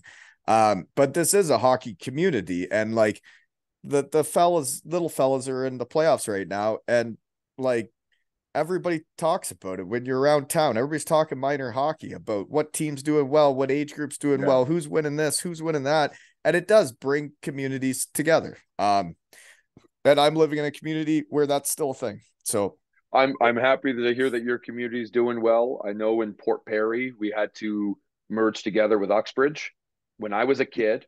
So my a father lot was of a merging. politician. That would have been the Yeah, big rivalry, probably, right? it was. We used to want to kill each other. And Mm-hmm.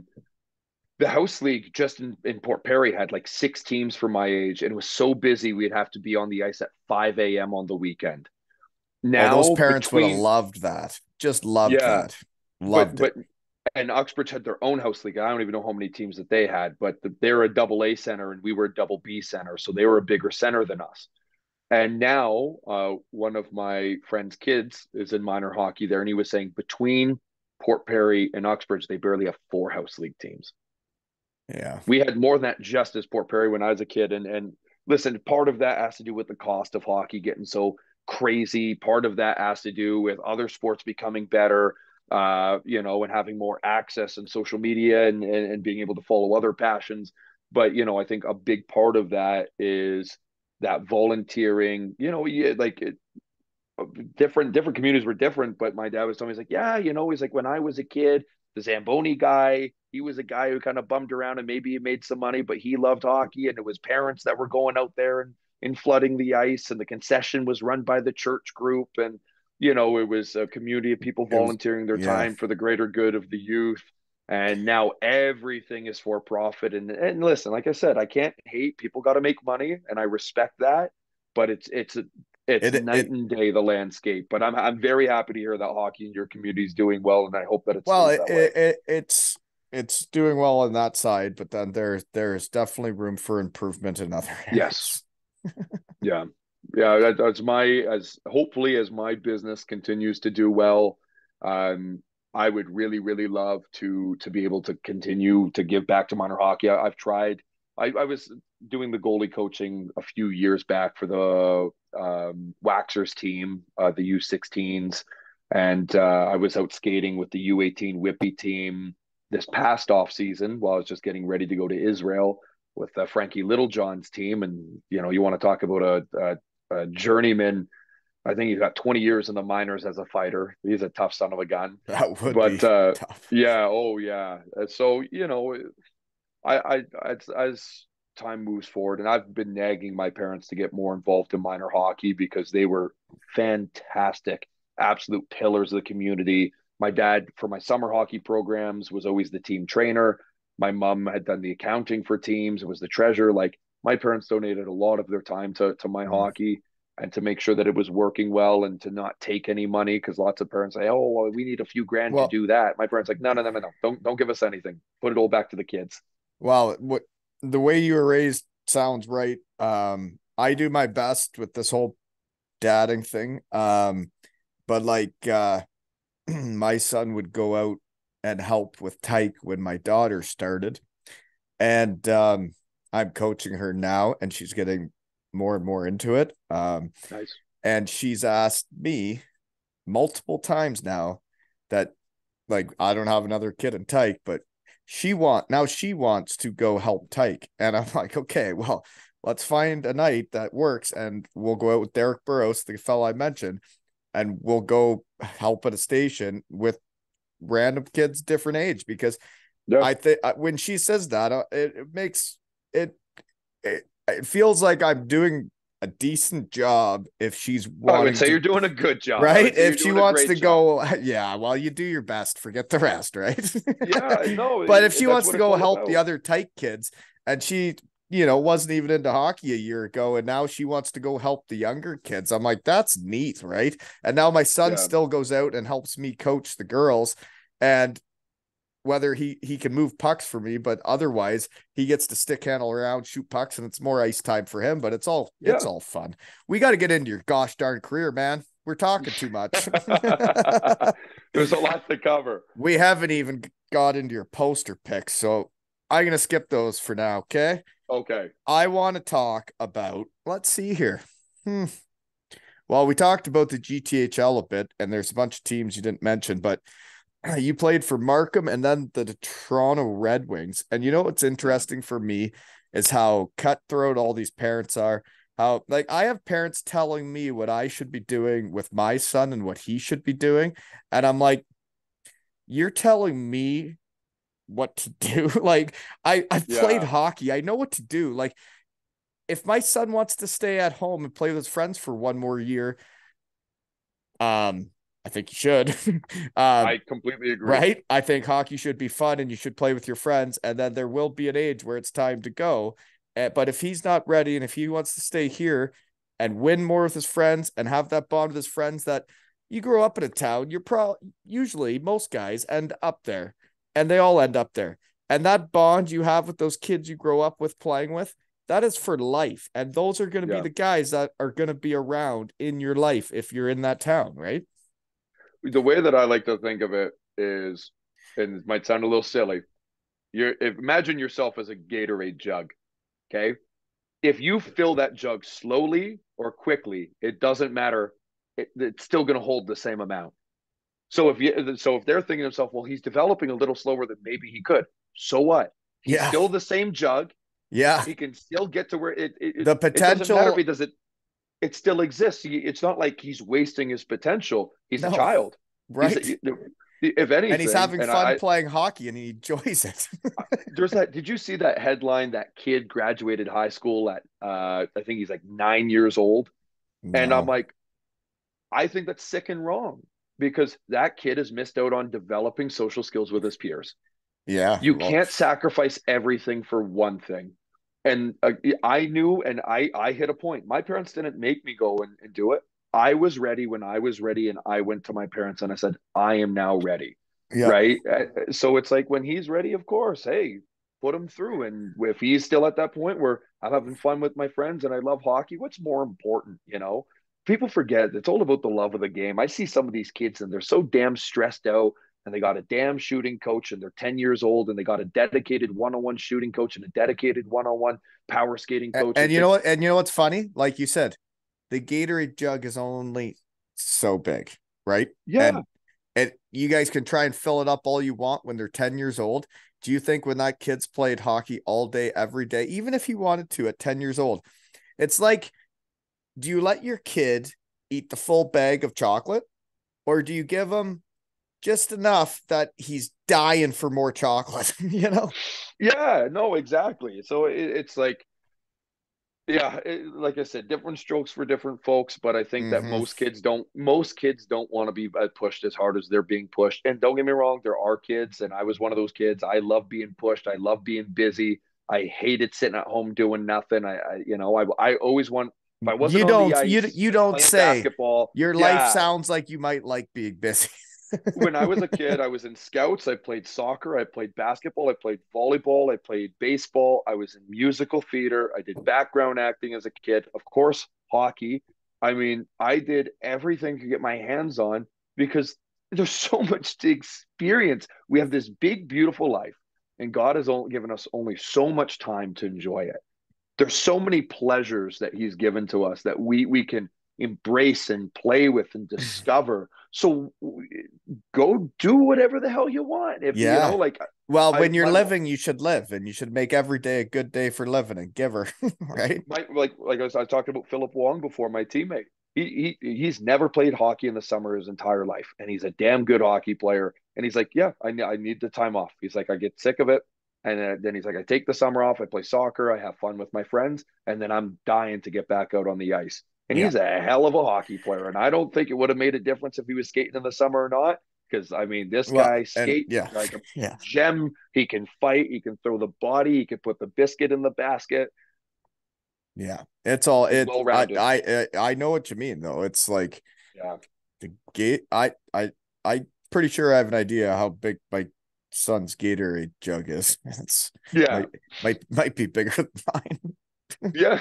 Hey, we can only hope so. No, like it like as a dad, it's interesting, right? Like to watch your little fella do well.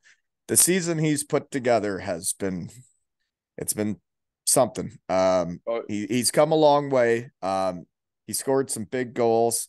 His team's won some stuff. He is a player and like he could go AAA if he wants to, but the thing is that's you deserve that because of the way you're playing. People are bugging yeah. you to go AAA because you're playing well and you deserve it, but it doesn't mean you have to go. We can go next year and you'll still make the Yeah. team. So don't worry about it. You know, we'll go Yeah. next year. Whenever you want to go, bud, we'll go. It's all good. Exactly. Exactly. And no, I think you're doing it perfectly right. Anyone who has anything other than different to say, it's like, I mean, who was the pro? Were you the pro or were they Well, the and pro? but then Who the who other understands how to make it? but what's interesting is like when you hear people talk minor hockey and what they say, and like a lot of it like ends up being about their kid, right? And like people Mhm. that'll want me to go certain ways or do something is because they want my son on that team because it's going to help, right? And it's like I get that side of it, but when people start with the you Yeah. should, when people say, and I hear it to people, you should, and I'm like, why are you telling them what to do? Yeah. Don't start a sentence with you should. You know? Everyone's a critic. That's always my favorite. I love we got a really great Facebook group, passionate fans, and I read some of the comments, and some I get some lovely praise. I get mainly praise, and I it's fantastic to see, and I love the support of the community. And of course, you're always gonna have the occasional person who thinks that you're an absolute clown on the ice. Doesn't matter if you're a guy like Yarrow, where you're getting, a couple hat tricks, so far this season, have KHL minutes. Someone's gonna have something bad to say about you, and I'm no exemption to that. And I'm like, you know what? Don't tell me what I should do. I know what I should do. It's Yeah. but hey, that it comes with the territory. Everyone's a critic until they have to, skate a mile in your boots, so to Yeah, speak. So, exactly. Yeah. hey, as long as my big thing in life, and I'm in every tangible way, I live this. If I can go to bed at night and feel good about who I am as a man, as a friend, as a son, as a teammate. Doesn't mean I have to be perfect, but if I put my head to the pillow and I feel good about everything I am and everything I'm becoming, nothing can get me down. I could face 1,000 people screaming at my face walking into the arena, telling me to leave, telling me to quit, which obviously wouldn't happen, but let's make up a worst case scenario.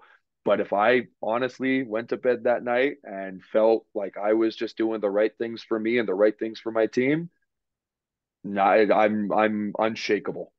And you're right. And it's passion is passion, and being who you are is who you are. And what this has Yep. done, like this, starting this and getting to see all my friends that I hadn't seen in so long, that you play hockey seasons with guys, and then so I did just go to the Detroit Red Wings game this week Nice. with my family and or with my kids and my father-in-law, and I know the goalie coach of the Red Wings. I played with him in Helbron, and he was kind enough, Alex Westland, beauty of a guy, to put us on the coaches list. We got to go down into the locker room and Nice. see it all.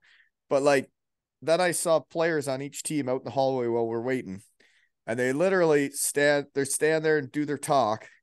And I saw it, and it brought back so much memories for me seeing those two guys standing there from opposite teams chatting, because that's what happens is you play for a team, you become brothers, you become best friends, and then the season ends and you end up on different teams, and you never get to see each other every day again. You never get to be in the locker room every day together anymore. And the only time you get to see each other is when you play each other, and you text each other before, and you're like, okay, as soon as this game's over, get out in the hallway so we can have that 2-3 minute talk before they're like, okay, on the bus, let's go. And that's the only time you get with that brother you had.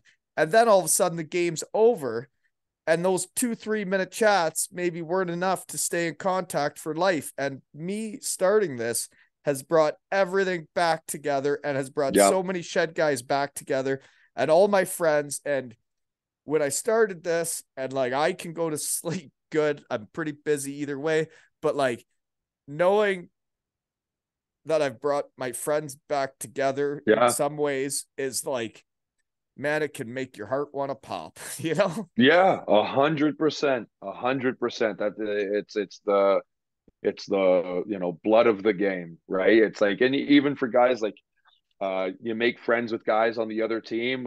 So we had a Christmas game, and there was some bad weather, and we only had 6 guys show up to go play against Carolina.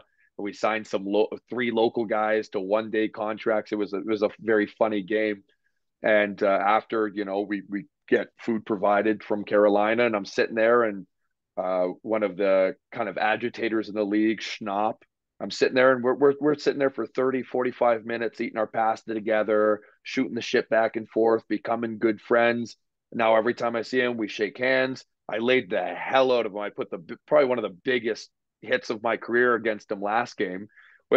So he's probably upset about that. But I'll tell you, it's like you live for it. And like, trades happen. We got to play against Danbury. We sent a couple of our guys there.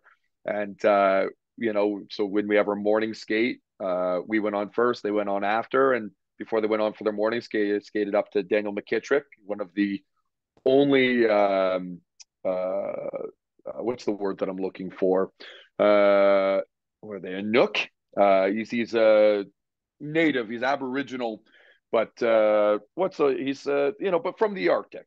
Uh, Okay. yeah, so Uh, he's the. yeah. No, yeah. Anyways, Daniel McKittrick, great guy. Shout out to Daniel McKittrick. And I went up to him. He's a shorter guy. He's only maybe 5'6". And I said, hey, if they're not being nice to you, you tell me who I need to punch. All right. And we just got a couple of minutes joking kind of back and forth. He was a hell of a teammate. He was a great guy. We didn't get to play nearly enough time with each other. But yeah, you live for those moments, because it's truly you develop an unbreakable bond. And then you finally get to see each other, and it's just those 2 minutes that it's not long enough, but just seeing those guys that can bring back so much, right? And like, you do have your team now, but like those guys that you've had before, right? Like you said, your teammates for life, and Yeah. whether they're on a different team or not. But then it's like, for me now, meeting randoms that played for different teams, and I would muck it up against them, and we'd battle. And now we can just sit back and have a beer and just chat. Yeah. I mean, that I don't understand why more people don't try and do what I'm doing, because it is the best thing ever. And if anybody wants to start a shed, I'll be the first one in it if you want me to come, There because you go. it changed my life, and it's crazy, man. Yeah. Yeah. Anywho, so you played junior in Bracebridge. I know where that is, and Yeah. Bob Cage in there. So you're up north of Toronto. How do you go from playing junior there to going to Sweden? This is when you're a goalie, folks, just in case we're keeping Yes. track. Yeah. Yeah. So We it, can it still was beat the wheels off of people, but now we're a goalie. it was a tough one. So the year before, I was AP for the Vaughan Vipers, but then they folded. So my junior team I was gonna go play for didn't exist anymore. And I think it was that year that I went to camp at the OHL for Belleville when they still had a team, and now they're obviously Hamilton. And I was looking for a spot, and I was looking for a spot that I could go in and be a young starter. And Because you got to you know, play. you got to play, especially as a goalie. You got to play. Because it's not like a defenseman where, hey, maybe your second D pair, live with it. You can get up to the first one. But You either play or you don't. but then the other thing that's hard about the whole thing of being a goalie is when you're making those decisions as a family, as parents and yourself, probably, is you want to be the starter, but you don't want to be on a shitty team, because Yeah, goalies can look good making big saves, but if your team's not good, people aren't Yeah. coming to watch, right?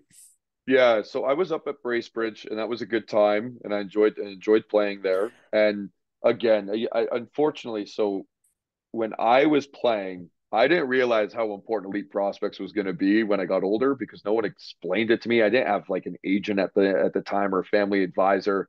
Like, this is the G. The guys who are doing shot counting are healthy scratches who are a little bit drunk and a little bit stoned in the stands. Right. So they literally missed 50% of the shots. And then, even if I wanted to be like, yo, like my shots were not right, they didn't care. No one's getting It doesn't, paid no, to care. no. So I actually did very well there, and I had really good numbers in actuality. And then I was butting heads with some guys on the team. I was younger, but we had some really awesome guys on the team. One of the guys I played with is Edgar Zoza Lynch, who I now play against as a defenseman. We're both defensemen, and he plays for the River Dragons, and it's great being able to see him now Who are the as a River player. Dragons? Columbus River Dragons. They're a very good Nice. program. They're one of the best Did programs that in the used to league. be the Cottonmouths? Oh, they may have. I'm not Yeah, sure. That's a they good. would That's a they question. because they were that's where a couple of my buddies played when they were in the SP, and they just Okay, raved about I think it Columbia. may have been. Yeah, yeah. Oh, great barn there, and they got good ownership. I like to give Krupp a hard time, but I know he runs a good show over there, and I like to give his son an even harder time for, playing for his dad's team. But yeah, you have to do it. Yeah. Yeah. Oh yeah. But yeah, so I was butting heads with some guys. We had some problematic characters, and I was young, and my parents are like, "Hey, you don't have to do things because people tell you have to do them." And this was back when hazing was more allowed. I'm like, I'm not going to get hazed.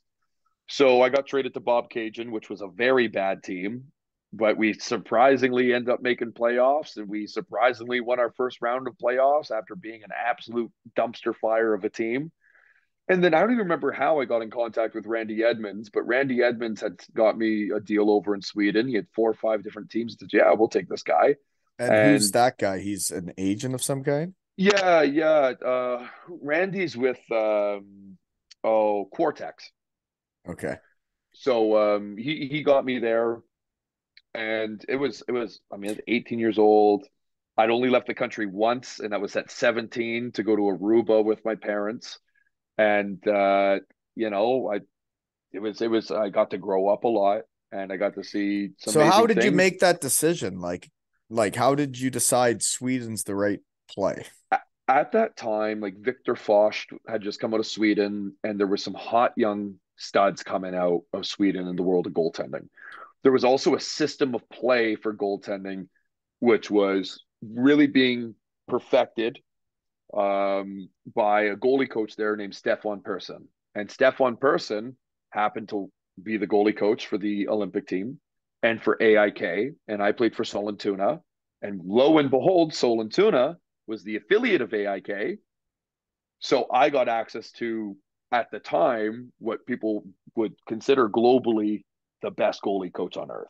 Right. Um, so I got to go there and study the Swedish method of playing. And what my thought process was is I get to have this amazing experience. And when I come back to Canada, people are gonna say, "Oh my God, that's that kid that went and played pro at 18 years old in Sweden. Right. We want him." And it kind of worked. I had some junior deals, and I was supposed So to be you playing knew for it the was Corn. just for 1 year. You're going to I knew Sweden it was for just for 1 year, just to kind of build up my resume, and I got dicked around by Cornwall, and I was getting dicked around in Ontario, and I had an offer to go play for Melville that year, and I probably should. Well, after that, we end up winning national championship in Junior B, so not so bad. I mean, we won our league, then we won our province, then we won the nation. So not going to complain, but hindsight being what it is, Melville's got a heck of a program. But I was turned into a bit of a city boy. I was born and raised a country boy. I ride Western, I ride English. I lived on a farm as a kid. I was turned into a city boy, and I said the last place I want to go is Melville, Saskatchewan, and probably would have been the best place to go. But I'll tell you, I learned a lot of valuable life lessons the following year going to play for the Campbell River Storm. I had an amazing coach there, Lee Stone, who I had some anger issues when I was young. I'm very good control of my anger now, but I was going through a lot. I had, and I'll touch on it briefly. I don't need to get too deep into it. I have Lyme disease. I was clinically underweight for high school. It made playing hockey at a high level very difficult. When I was graduating, I was getting better. And part of my anger issues, it's not just genetic, it is genetic. I'm the 150 something, we're one of 150 something in my family. I'm the 67th grandchild. Big Dutch family. Half of them are Mennonites, and all the men are very angry. Right. My dad has excellent control of his anger. He was in a coma when he was 18 and he had to learn how to control it. So my dad was coaching me how to control it. But I was a bit of a hothead and being clinically underweight and being teased a little bit for that. They used to call me Skeletor, and it made me feel very self-conscious. And I developed body dysmorphia. And I was raised in a very conservative Christian town where you meet a girl in high school and you marry her. And I met a girl in high school and she cheated on me with like 7 different guys. And I really, that started to change me. And I really resented women, and I was turning into a meaner person, and I really resented men because I was made to feel Yeah. inferior because of my size and I was an easy target. And then I get better and I start blowing up in size and I hit 215 pounds and I'm 6% body fat and I'm the toughest guy around. And I had a real vendetta and no Well, one's going to yeah, tell me you what to would. do. Yeah. And yeah, People have and been it was mean to you and dangerous. they're, yeah. Yeah. And Coach Lee Stone there, I did some hot-headed things, and one time we lost a game, and I got pissed, and I smashed my stick, and I didn't salute the crowd, and he rushed in that room, and he grabbed me by my jersey, and he shook me good, says, "You never fucking do that shit again." Yeah. And I never did it again because the fans deserve better than that, but I didn't realize I was a selfish kid, Yeah. and he But was a it great needs a guy, mentor in it helping me needs a grow up. guy. Yeah. It needs a guy to Yep, teach it that's to you. where Yeah. when I first started tearing out my ankle, that's where it happened. And I'd never been injured before, and I was pissed and I was sad, and I didn't go to practice to be with my teammates. And he came to my billet house and he grabbed me. He said, "What the fuck are you doing? I'll send you home right now. You get there." And just these immature little things that I'd picked up, and he made me accountable for my actions and helped me grow up. And I went through a real healing process when I was playing in BC, and I maybe realized, hey, I'm a young man that's full of potential, and I had these other great mentors and whatnot, and I'm letting myself down, and I could be doing a lot better, and I had to take accountability. And I'll tell you, Lee Stone was not only a great coach when it came to X's and O's, but he was a guy who actually gave a shit about his players Yeah. and wanted us to all succeed. And he would bleed for the guys. If he would always tell us, he's like, "Man, I don't care if it's 6 a.m., 3 a.m. You've been out drinking and doing drugs all night. Call me. Yeah. It's between us. I'm here to protect you. Some of you guys may not have a positive male role model in your life. You may have never known what it is to actually have a guy care about you. Yeah, hey, I did, but some other Yeah. guys didn't. Yeah. And I can tell you, what a coach, what a standout guy. Everything that he was doing in that program. There's a reason that we were champions, and he treated us like pros, so we acted like pros. Yep. Yeah. Yeah. Yep. That all makes sense. He sounds like a Yeah. fantastic guy. Yeah, any team that ever gets him. Come on. I've had some special coaches in my life. Another standout coach for me was in my minor midget year, Phil Wolfenden. He's, I believe, on the board of directors now for the G, and he didn't take his paycheck. Well, actually, he did, and then he gave it all back to the team. He's a very successful lawyer. When the big bailouts were coming for GM and everything, he was one of the lawyers involved in that case. Very, very successful lawyer, but he loved giving his time back to hockey. And Yep. I mean, we'd always kind of tease him, make fun of him. He was a good coach. Another guy who helped us grow up. Another guy who showed us the ropes and selflessly gave back to his community. Is still selflessly giving back to his community. And like I said, I when I say God has blessed me, I mean that in so many ways from the people that I've been, had the pleasure and the privilege of learning from. Well, it's great that you get to come on here and shout them out because Yeah, people that make an impact on your life, like it's like you said, you don't really ever tell them, right? And it's like, I think coming on stuff like this and talking about what actually happened in people's hockey journeys is they end up talking about stuff like that, like who really did make an impact. And there's certain coaches over your time that make different impacts and all that, right? But that guy sounds like a dandy. Oh yeah. Okay, so you guys did win it all though. You get Oh after yeah, it. we won it all. We won You get everything. after it then. We had a long bus ride home. I am not much of a drinker. I got a beautiful cup of water. Yeah. But I partook in some festivities, and we champagne showered, and then we partied so hard that we crashed, and I think we slept for like 16 hours straight. That was a long bus ride. We took the bus all the way from we took the bus from Vancouver Island, got on a ferry, and went So all the way to Cold Campbell Lake, River Alberta. is in Vancouver. You were out there? Vancouver Island. Really? I Yeah, didn't even know where yeah, that was. yeah. So I mean, we were as west gets, How and yeah, I didn't ask how you got out there, but then okay. So you win that and you hurt your ankle a bit there at the end near the end of that year then, is what you're saying? that's where I did my original tear in my ankle, and it was misdiagnosed as just a bad high ankle sprain, and it absolutely most certainly was not. And I kept playing, and Kept getting worse and yeah, worse. Yeah. it kept getting worse and worse, and I was getting so the next year, Yeah, you play in yeah. Hawkesbury Hawks and the Amherst Ramblers. So the goalie that replaced me when I retired from my hockey career is now my goalie on this team, Joe Shepard, and he's my roommate, which Really, is eh? funny. I never met him when I was there because I quit the team. So basically, what had happened, I was working with Gord Pittman from Uptown Sports, and he was my family advisor at that point, and he was the one who got me out west, and he also was the one who got me to Hawkesbury. Same thing, like like I wasn't as much of a hothead anymore. Like I was really working on myself, but you don't change overnight. But hey, I was the first one to practice and the last one off the ice. But ownership didn't really love me. I had amazing stats, so same thing, elite prospects. Didn't keep up with it, but in my first like 6 or 7 games, I had like the highest save percentage in North America, one of the lowest goals against average. I was at the CJ, change names. I can never keep up with which one it is now, but the Ottawa Loop out there, they have the showcase and the NHL teams come, and we're having a lot of buzz around me and a lot of interest and a lot of D1 teams. And I talked to Colgate, I talked to Renslauer, I talked to Yale, I talked to UNH, and I was all basically set up to get a offer from Yale. I took my SATs at a 2150, which was back when it was out of 2400, and that 2150. I was a good student. I graduated top of my class. 2150. Yeah. So that just What's it qualified out me. of? Isn't it only out of like 2150?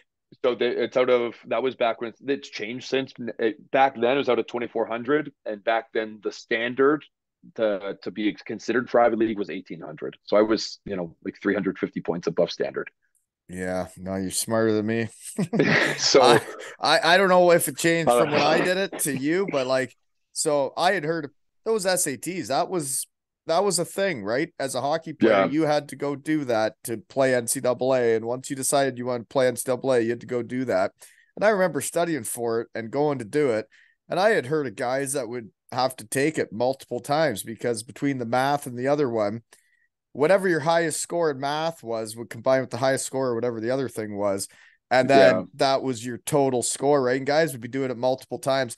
I did it once. I think I was like, I could be wrong, but I think I was about a 1650 or, That's good. Yeah, is that's really it? good. Yeah, 1650 for a hockey Thank you. player could Thank get you. you I into give that. most. That could get you into most programs as a hockey player. Yeah, no, I think I could have. Yeah, I think that was right. At the time, a lot of guys were getting into like not high education schools, but like just run of the mill colleges with like around 1350 Mm. was enough to get you in. So no, you were well clear above that. But Well, yeah, 2150, dude. so the thing that really Do helped you was know because what's like funny to me though? Is mm, all the things you got going on, but like you're the guy that goes out there and is the show and is the fighter. And in some walks of life, people are going to think, well, you're not that intelligent. You're right? You're not the Yeah. bright guy. You're going out there to do that, but it's because you love it. You love being on a team. You love being a hockey guy, right? It's always interesting getting people in the shed and getting to know them. This is Yeah, interesting. no, it's so yeah, I was all kind of teed up. I was talking to Yale pretty seriously, and we are all teed up to go ahead and make a deal, but my ankle was just getting so bad. I couldn't walk after games, like literally, like Yeah. would like could not stand up, and it was really I was torturing myself at that point. And But you wanted it bad, and it's just like you had yeah, this. Hawkesbury was looking to make a championship run that year, and they didn't have the confidence that I could battle through the rest of the season with my injury. And then once they traded me to Amherst, I hated, I hated out there. No offense to the organization or nothing like that, but I didn't fit in on that team. I was the city boy who was modeling, and those are good old Eastern Canada boys, and don't get me wrong, I had some great friends on that team. And I still talk to some of those guys, and they're good guys. But there were a few guys on that team that did not take too kindly to me. And I was not the type of young man to back down from a fight, because what am I going to do? I'm going to submit to you all season. I'm Yeah. going to deal with your bullying. I'm going to deal with your hazing. No, No. I never started it, but I always finished it. And they liked me there, and from a ownership and coaching side. And once I went out there and things started getting known about my injury, I had a lot of D3 schools calling saying, "Hey, go take your surgery." Like University of New England had called, and a few other D3. I got a lot of D3 calls, and I was like, "No, you know what? The leg really hurts. I really hate it. I'm falling out of love with the sport. The politics. I dealt with so much politics in my young life, and it was too taxing on me, and I had other things that I could have been doing with my time. And uh just with the injury being the focus of it all, I just said, you know what, I don't want to walk away, and I'm not ready to walk away, but what option do I have? Like, Yeah. I want to be able to walk.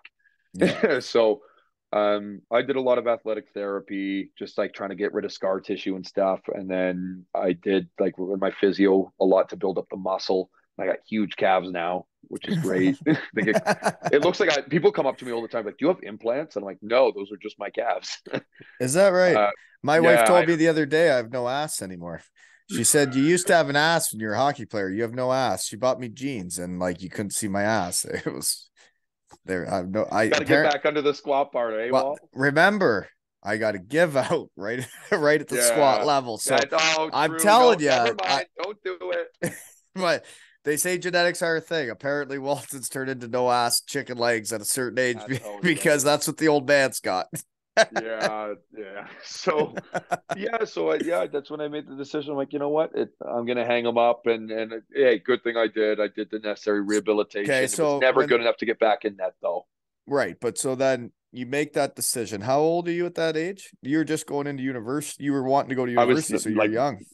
I was like 2019, You're still late only 19, early 27. 20. God damn it. Yeah, You're still only 27. God, I got to I'm a keep baby. remembering that. Sorry. I'm a baby. You seem older than that. Okay. You done too much shit. This is too Yeah, like, so then so I'm there's like 5 years there, right? But yeah. what's it like right out of that then? Because your whole life you had been driven, you'd been passionate, you were trying to do it. Could not have been easy that that stage. So I had to go to therapy because I was having this reoccurring nightmare of 5 nights a week, like almost every single night, and it was becoming like almost unbearable. I'd have these dreams, the two that I have all the time. One, I'd show up to the rink late, trying to put on my goalie equipment, but the this was back we had leather straps. Everything's Velcro now, but the straps won't do up. And I get out there and it's too late. And then the other dream that I had was I was in net and my coach was trying to pull me, and I refused to get out of the net. I'm like, I'll take the penalty. This is my which actually did happen. I actually did that to my coach before, and I did that to Lee Stone. I said, "This is my fucking net. Don't you fucking come in it." And I kicked my goalie partner out, and he was pissed at me, and then he was really happy with me. And I said, "Coach, if I let another goal cut me from the fucking hockey team, that's my goddamn net. You put Yeah. me in, I'm not getting out. Good luck." Said you can drag my ass out. You said you can get a few of the guys on the team to drag my ass off the ice. I'm not leaving. But I personally like that attitude. Yeah, If you're down like 5-0 to be one thing, but like when you're a competitor and the best goalies I ever played with were the most competitive people I ever played with, because when it'd be in practice, they would try as hard as it was a game. They would give her all the time because they were so goddamn competitive. They were like that. And it's like, this is my net. I'm better than the other guy. This is my net. And yep, like that's what goalies is a different world than what I it lived in. is. Yeah, I mean, it really is. But it took years to get acclimated. It was very tough. I had to find out who I was without hockey, because when Yeah. my parents talked about me to their friends, this is our son, the hockey player. My friends introduced me to their friends. This is Jesse Michel. He's a hockey player. And The hockey honestly, player. it's like I never, I had so much belief in my game that I'm like, I'm going to the NHL. There was never a doubt in my mind I was making the show. And listen, maybe you can call me crazy. Anyone can call me crazy. If someone's listening to this, you can put in the comments I'm crazy. I would have been in the NHL if I wouldn't have gotten injured. There's no ifs, ands, or buts about it. And what's interesting to me and is I never thought that way. I never thought I could actually make it. I was never around Mm, NHL players. My dad never played hockey. My mom wasn't into it. They didn't know anything about hockey. They put me into hockey because their friends were putting their kids in hockey. They're like, well, let's put them in. And then I took it from there. And anyways, where was I going? What were we talking about? God, I got lost about again. me, us being opposites. Me knowing I was going to make it, and Right. you So thinking I that, yeah, never did think I could because everybody told me I was too little, too short, and like I couldn't make it at that size. I was always going to be too little. And as a kid, when people keep telling you that, eventually you're like, okay. And then I remember like one time driving to a game and my parents were like, well, everybody keeps saying you're too little, and they didn't know about hockey and they didn't know anything. They're just like, well, we heard about these guys going to Europe and these guys going to Europe, and like you don't have to be that big to go over there. And then all of a yeah, sudden, like deep down in your brain, that's what you start striving for, and like that's what you think you can accomplish, and then that is what you can accomplish. The guys that made the NHL that I know, even if I didn't think they were better than some players, the guys I remember Pat Dwyer, I played with him at Western Michigan. At that time in our lives, I didn't know if who was better than who, but I remember hanging out with him and he said, I will play a game in the NHL. I will play a game in the NHL. I have no doubt I'm going to be in the NHL. And then um, yeah. he ends up playing 4 or 5 years in the NHL. Yeah, no, and I think that's the mentality. It's just like for me, it would say the same thing. It's like I'm at least getting a game because I knew my work ethic. So first of all, I'm 6'3". I'm the perfect size to be a goalie. I'm the best athlete that I know. And even here, like, I train hard, man. I work out twice a day, every day. I'm doing the cardio. I'm putting the work in. It's like there's no denying I'm an athlete. Uh, and it's just, yeah, I had almost Yeah. comical self-confidence where it's just like, well, who's going to stop me? Yeah. Because if I keep on working at this the way that, like, I'm going to be so undeniably great that I will shatter through the politics. Because at the end of the day, if you got the best save percentage and the best goals against average in the league, they can't stop you from moving up. Right. Someone's going to want to take the risk on you. Yeah. Even if you got X, Y, or Z wrong, someone's going to take the risk on you. Yeah. So it was just, it felt so obvious to me the whole time. It's like, And that and and I then that's yeah, gonna be the hardest that and doing it at that age. I mean, I got out where I lose my identity as a hockey player. I've always been the hockey guy. My whole life yeah, I was the hockey guy. I was the guy that was over in Europe playing hockey, and you'd come home in the summer and everybody's like, oh, it's yeah, how was this season? How was that season? And then all of a sudden it's like, so what are you doing now? And it's like, uh uh you know? And until yeah. you figure all that out, it, it's very hard. We in so many ways. Don't get me wrong. There's guys that land on their feet and they're very happy, but I've also run into some guys out in the bars of Toronto who are absolutely blasted out of their mind on alcohol and drugs, who are having a hard time coping. And the parties never were the same because there's no better party than when you're a pro hockey player. Well, and you're on a And team. You're going out with a yeah, team with your guys. yeah, you're rolling 20 deep with you and your closest boys. Yeah. And I'm Then just you sitting don't there have like, those man, guys anymore. yeah, and it's tough. And I see them out there. I've actually run into a few of them, and they're by themselves, going out to a nightclub, just looking for some connection with someone, looking for the thrill, looking, trying to self-medicate, whatever the case may be. I felt for those guys. And of course I spent my time speaking to them, hockey can take you to some of the most beautiful, loving places, the most interesting places. It can give you the best moments of your life. But if you don't have the resources around you, I know. I've seen it go bad for some guys. And Oh, and that it again, going does. back to the point, that's why I make it clear to everyone, I'm here for you. If it gets Yeah. rough, call me. If you're having a great day, hey, call me because you're having a great day. But Yeah. if it's getting out of control, hey, you know Well, I'm always going to be a friend. yeah, it's interesting since I've started this, right? It's got me in contact with a lot of different people and different people that get out of the game and things they go through. And I have had, well, there's one that is a shed guy that is an absolute dandy that just got out of the game. And he wrote to me and said, I'm having a hard time with alcohol and everything since getting out of the game. And it's like, for, and I, it's like for me, it's like, I don't, I'm not, it's hard to, you want to help, you do, Yep. and then it's a guy that's across the pond and you can't go see him and you can't go do, you can just let them know you're there and try your best. And then the best text message I ever got was like a few months later, after our few texts, he just sent me, I'm off of it and I'm good. Nice. And it was the best text message I've got. Yeah. And thank God that's how that story ended, because There's a lot when that I go the other way, right?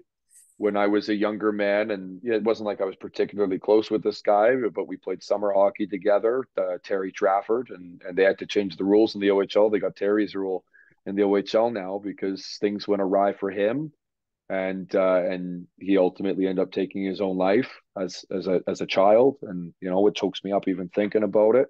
And I had the pleasure of playing with him in the Carnival League for the team. Our team was called Cricket, and he's a good kid, and he deserved better, and he deserved to have. Sorry, I'm getting a little choked up. Yeah, no, He, but like that, he deserved to have those resources, and he deserved to have yeah, a friend that he could call, and he didn't. yeah, yeah. And that's why you're doing what you do now with all your teammates and saying, please let me know when anything Yeah, is going on. And like it's okay to get emotional in the shed. It's never yeah, happened before. Promise. yeah, yeah. It seems like every episode people say stuff to me, and it's weird. I don't. Um, yeah, getting out of the game when you've been a hockey guy your whole life, it's like it was the hardest thing I've ever been through. Yeah. You die twice in your life, your actual death and your career death. Yeah, and then you do have to figure it out. You got to figure out how life works for you, and you got to build up your system. And I guess I have a great job. I work at Superheat, folks, superheatfgh.com. We're a heat treatment company globally. They brought me on out of hockey with no work experience. Been with them for 6 years. I'm very happy I worked there. They've never ever said anything to me other than positive things about what I'm doing here in the shed.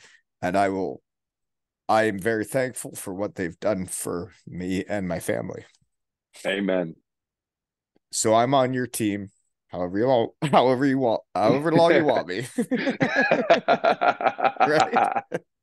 Amen. And I'll do Amen. whatever you guys want.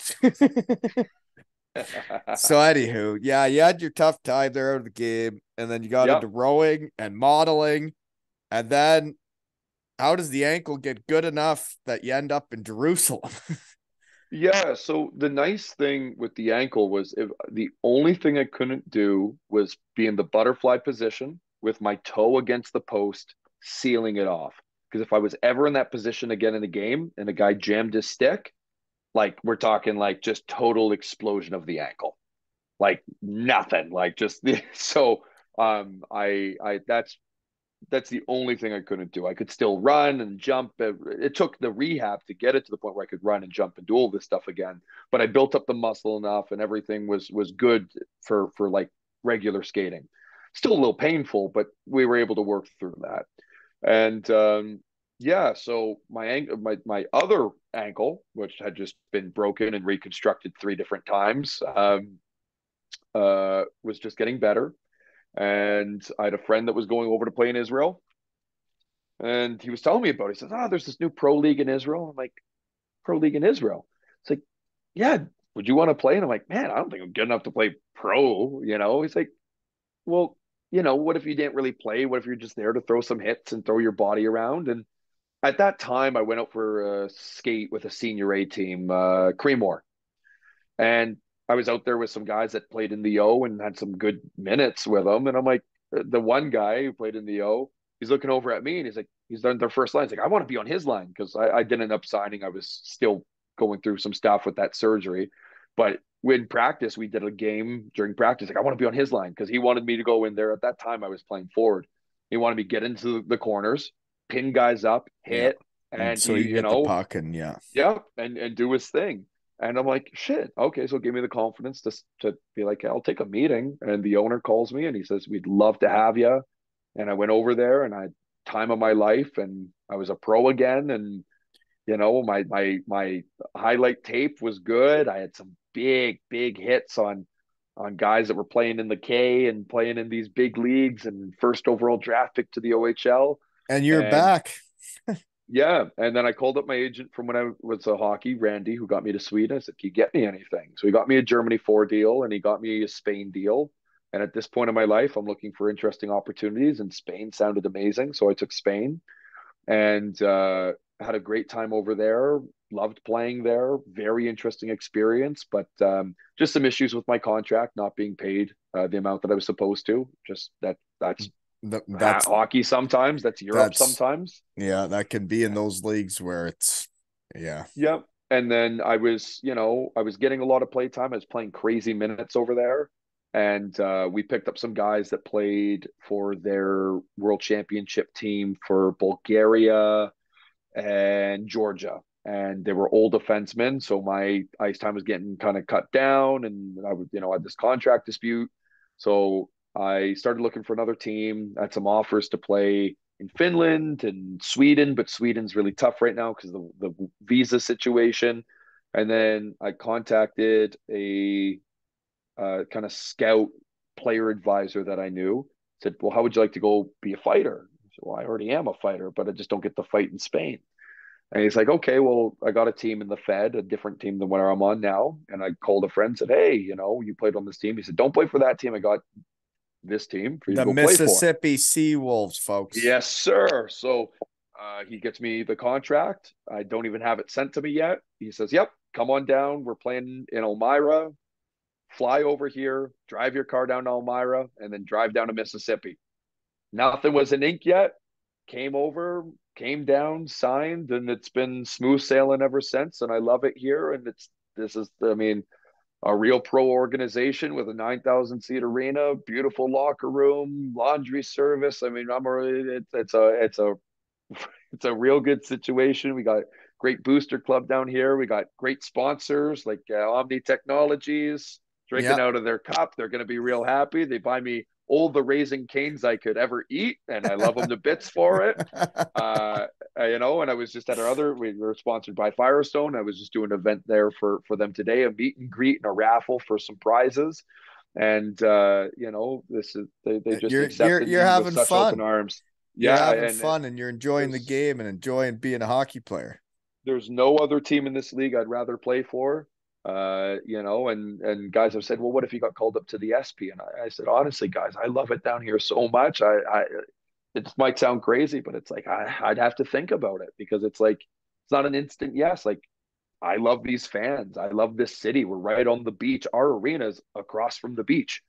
We have beautiful weather here year round. People are passionate. They're crazy for our games, and it's just like the culture here. Where this is our inaugural season, and I actually knew about this team when I was playing in Israel. When I found out about them, I heard about this team coming to Mississippi, and me and some of the guys were joking because they, like I was telling you before, some of the guys thought, "Oh, the hockey over there is not that good." I said, "Well, let's all go play for the Seawolves." And lo and behold, I actually end up getting the opportunity to come here, and I could tell you the hockey's damn good. And yeah, it's funny how things kind of loop back around and things end up working out. But I I'm I here every day getting better, and I've only been playing hockey as a player properly for like 9 months, right? Because from Israel started in May, so May, June, July, August, September, October, November, December, January, February.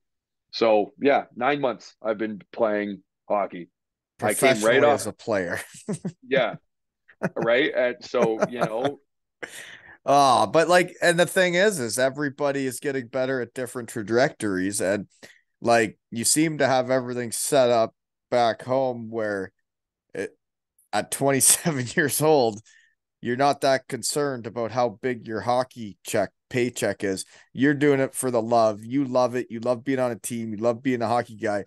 But the thing is like, if you're just getting started at this, who knows what your ascent of getting better is? Who knows yeah, how much better you can get because you are only 27, but you're an athlete. And if you know, maybe you should come to one of the Wally Skills days. I can help you out. yeah, let's I do have it. those around here. Yeah, because I've got like 3 points so far in my professional career, but it's funny. Like I joke with the guys, but it's also serious because that's like every day I go out and I get 1% better, and Yeah. I work the hell out of my skating to be a better skater, and on my shot and on everything, and I play with more and more confidence every time I hit the ice. And this summer I have some friends that are playing in great leagues, and that I have access to ice times filled with guys in the coast and the American Hockey League that I wouldn't have access to otherwise because I'm buddies with them, and they say, hey Jess, you know what, I want to be a better fighter. You spar with me for 15-30 minutes and you come to the gym with me because you're 40 pounds heavier than me. Show me some stuff and I'll get you on the ice. So there's like people like Tara McKay, and there's lots of different instructors. I do Scary Mary skates and she's fantastic, and there's lots of these different instructors who I wouldn't have had access to given my resume. They'd never let me out on their ice, but hey, now I'm building a resume and I'm playing incredible hockey, incredible leagues, playing in the best league in the Middle East, and Israel's got out there So lots of we KHL that's the guys, thing though. VHL, We MHL. we have been going a long time, but like Yeah. we haven't really discussed Israel and Spain and like what it was like playing there. And I think if we have this episode, don't really discuss that. That's embarrassing on my behalf. So playing in Israel, okay? So you didn't play, and this is another interesting thing for me is going through with the research team. You are the first person to ever come to the shed. I did not know anybody you've played with in your career. Do you know that? I did not know that. I played against people, but not with anyone. Yeah, no, on your team, when the research teams get hot, on all those Yeah. teams, I couldn't pick out a name where I'm like, I know that guy. And I think you're the first person that's ever come on that I actually like. I don't know anybody. And so you played against Yeah. Bush Basher, right? Bush Basher. Yeah. Played against Bush Basher. Yeah. So then, like, so it was fun though. Like, what I got a random question because I got issues. What's the Please. food like then in Israel? So I'm going to be dead honest with you. Toronto's got better Middle Eastern food than the Middle East. The food's really great. You'd be surprised. There's a lot of schnitzel. A lot of schnitzel. Every shawarma shop has schnitzel, right? But just because, I guess like Ashkenazi Jews went Like, back and they brought it with them, and it's just a part of the culture now. I So love lots of schnitzels. schnitzel, Schnitzel's very good. good I wouldn't have schnitzel. guessed that.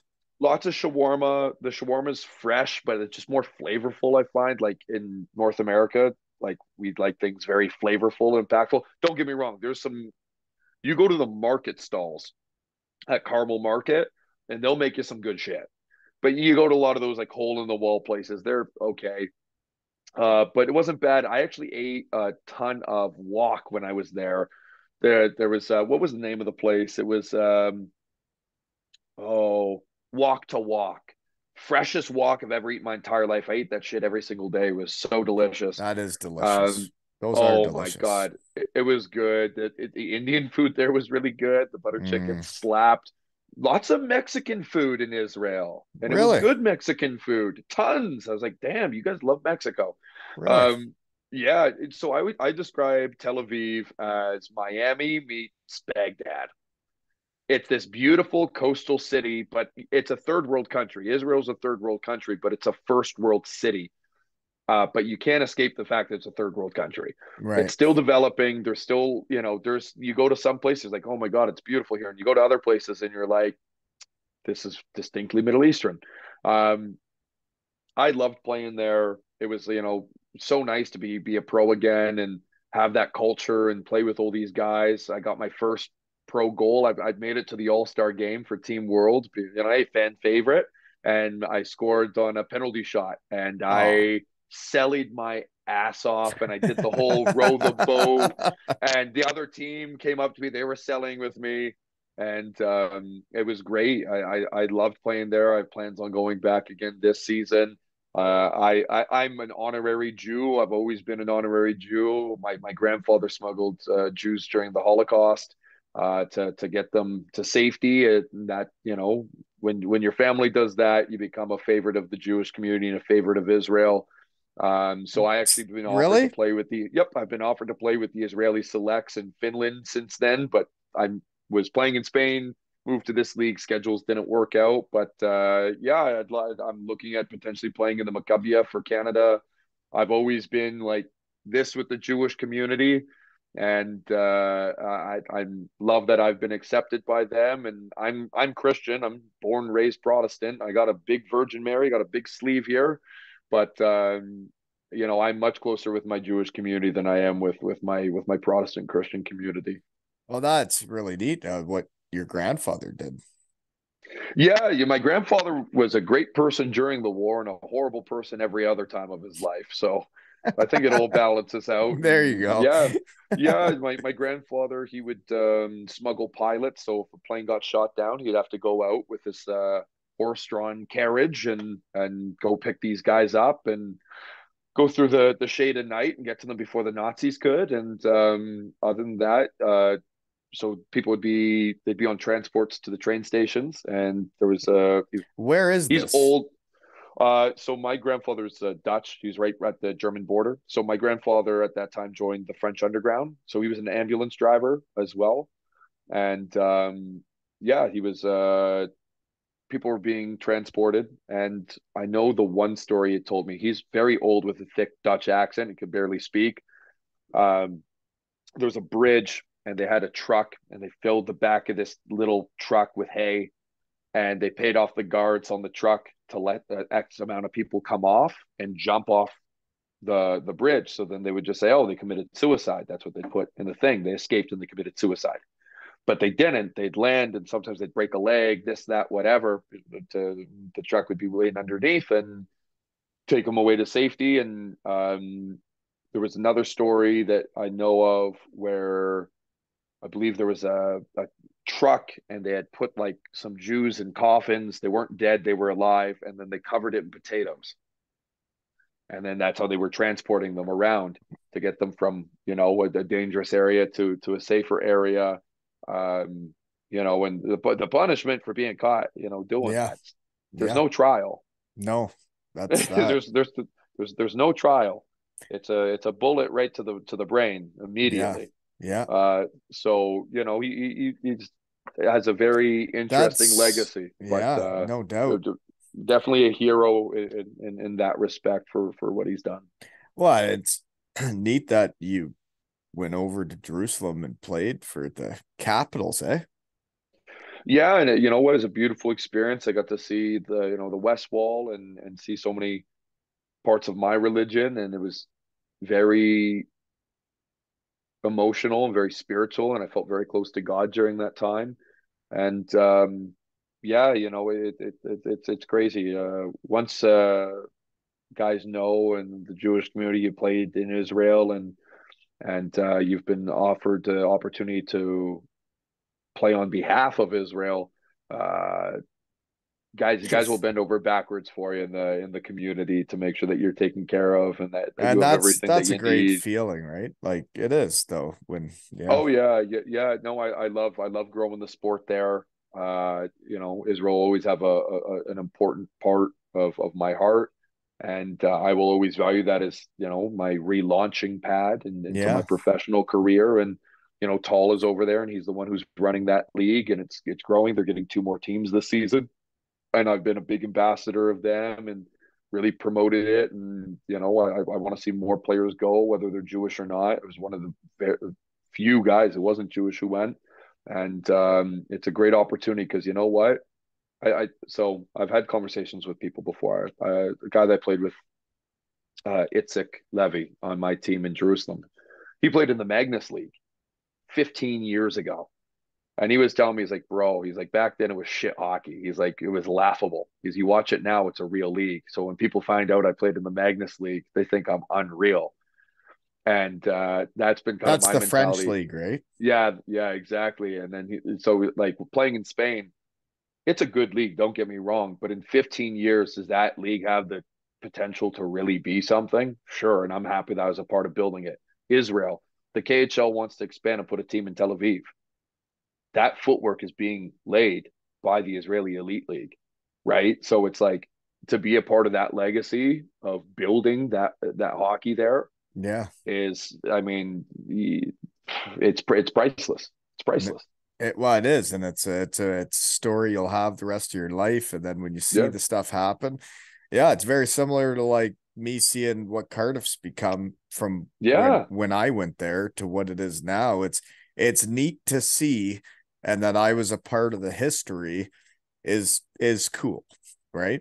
Well, like because Biz Nasty went and he played overseas during the lockout, right? And he was like a point per game player overseas. I don't think he'd be a point per game player overseas anymore. Well, to be honest, I played against him in the coast. He's a player. Oh He's yeah. way better than you think. Like a Okay. no, like when he was a defenseman, he was an all-star defenseman that also I beat know he it. had put a good campaign together with Sudbury when he was playing up there, No, it right? was like him as a defense. It was interesting watching it because I saw it happen. Was Yeah. I played against him the coast and he was the best defenseman in our conference, like by I thought a mile. He was good offensively. He could beat people up. He hit. He was the entertainer. He was the show. Yep. He was the guy. And then I go to Germany the next year. And then all of a sudden I see him playing forward wing and all he does is fight. And I'm like, what is this? And then all of a sudden he Yeah. made the NHL and he switched it like that. And he figured out a way to make it with his skill set and what he had. But Yeah. I honestly thought he was good enough to make it as a defenseman. And I think his personality and who he was maybe was probably not what people were looking for in pro hockey at the time. But I think he Yeah. was I thought he was good enough at playing defense to play in the NHL. And that I wouldn't have think been just as a fighter. I think that when people look back at hockey history, I think he's definitely going to be pointed out as one of the people who made it allowable to have a personality as a hockey player. Right? Right. He's at that base level of those guys, and obviously PK came in and was kind of doing the same thing. But I want to see more personality from hockey players, and we love having. I love watching guys. I love being a Personality is guy what it's like all that. about. But like it's like I think there's a lot of hockey players that kind of they turn into the robots that they're supposed to be because they every interview they say the same things. They say what you're supposed to say. They say what's politically correct because nobody wants to upset anybody because they want the ice time. They want to play the next game. They don't want to piss anybody off. And everybody's worried about being them actual selves. Yeah. Yeah, that's why I just throw it all out the window. My rule with my coach is when I go on an interview, just don't say anything too stupid. But I get too stupid to for him is a nice broad term because like I said, Joe Pace Jr. as he's done it all in his career. He's an entertainer. He understands the nature of the business. So he's like, give the people what they want. They want to hear stories from the road. They want to hear about you misbehaving a little bit. They want to hear you call out a player on another team and challenge him to a fight. I got to play a game because my coach had no interest in dressing me. I was supposed to be a healthy scratch, and I called out the entire locker room. Port Huron Prowlers. I called them out. I said, you guys are all soft, and this is an open invitation. I will fight any single one of you tomorrow night. Give it, drop it. You're not tough. I'm coming for you. I said in an interview, and he's like, you put my arm behind my back. You made me dress you. You promised all the fans that there was going to be a fight. I have to deliver. Right. So that's what Yeah. I love is that, some coaches be like, what the hell's your problem? But for him, he's like, man, get ticket sales, Yeah. give the fans what they want, It's be all a part of it. showman. Yeah. It's part of the We game. we don't survive if we don't have butts and seats, right? So Yeah. I love doing the job. I'm happy to do the role. He was telling me the other day, he's like, you don't sit there after not playing a shift all game and look back at me and yell at me and say you deserve more ice time. You just love being a pro. You do whatever the team needs you to do. I'm like, buddy, whatever the fuck you need me to do. If you need me to go refill the water bottles halfway Yeah. through the period because the boys drank too much, whatever, man. I don't have an ego about it. I'm here to help my boys because at the end of the day, I'm part of the team, right? Like But, the and healthy scratches get a Stanley Cup ring too. Their name goes on the cup too. it's part of, but it does, like, I say this, I post stuff, is it takes everybody to win.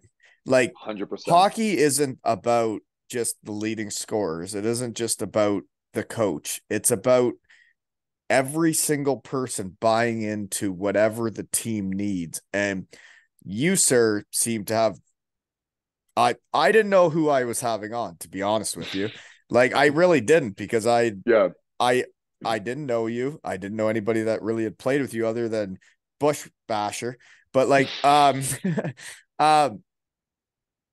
your outlook on hockey, your outlook on a team, your outlook on life is exactly what I think a shed guy is. So I'm very happy you came on. Happy to be a shed guy.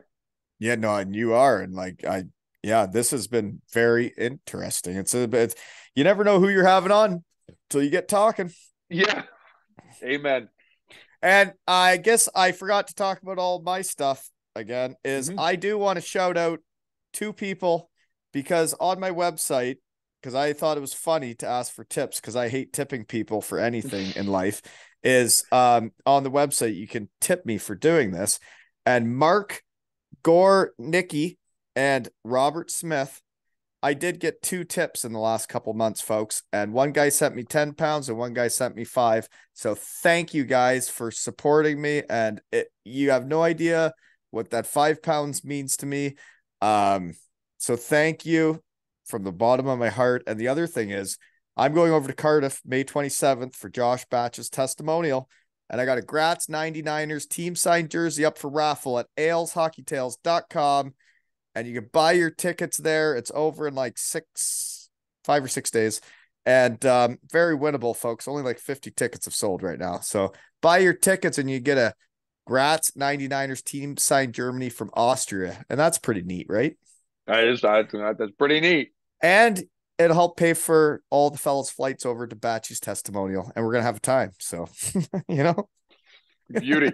Yeah. That's what we need. That's right. So got that in at the end. Good plug. Way to go, Wally.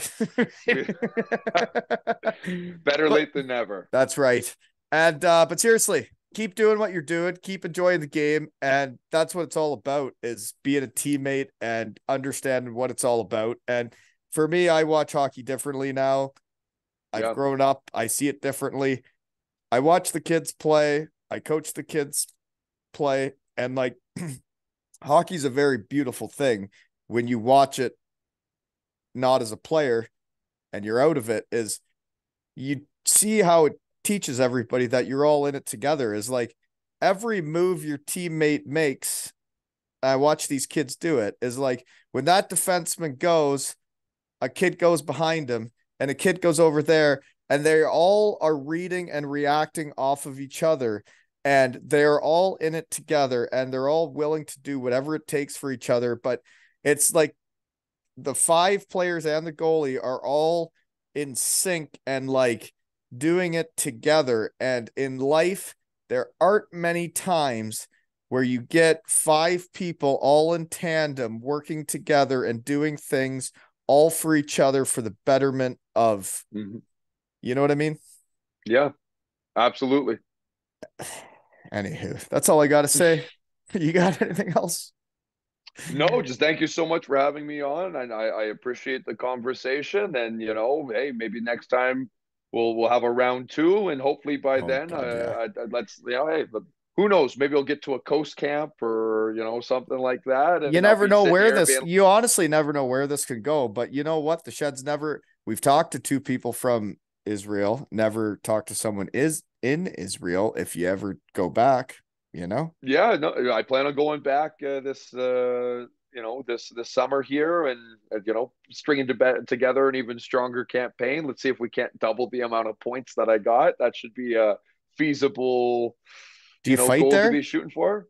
No one would fight me. I tried to fight Yeah. Bushy a few times, and he said no. And I'm like, come on.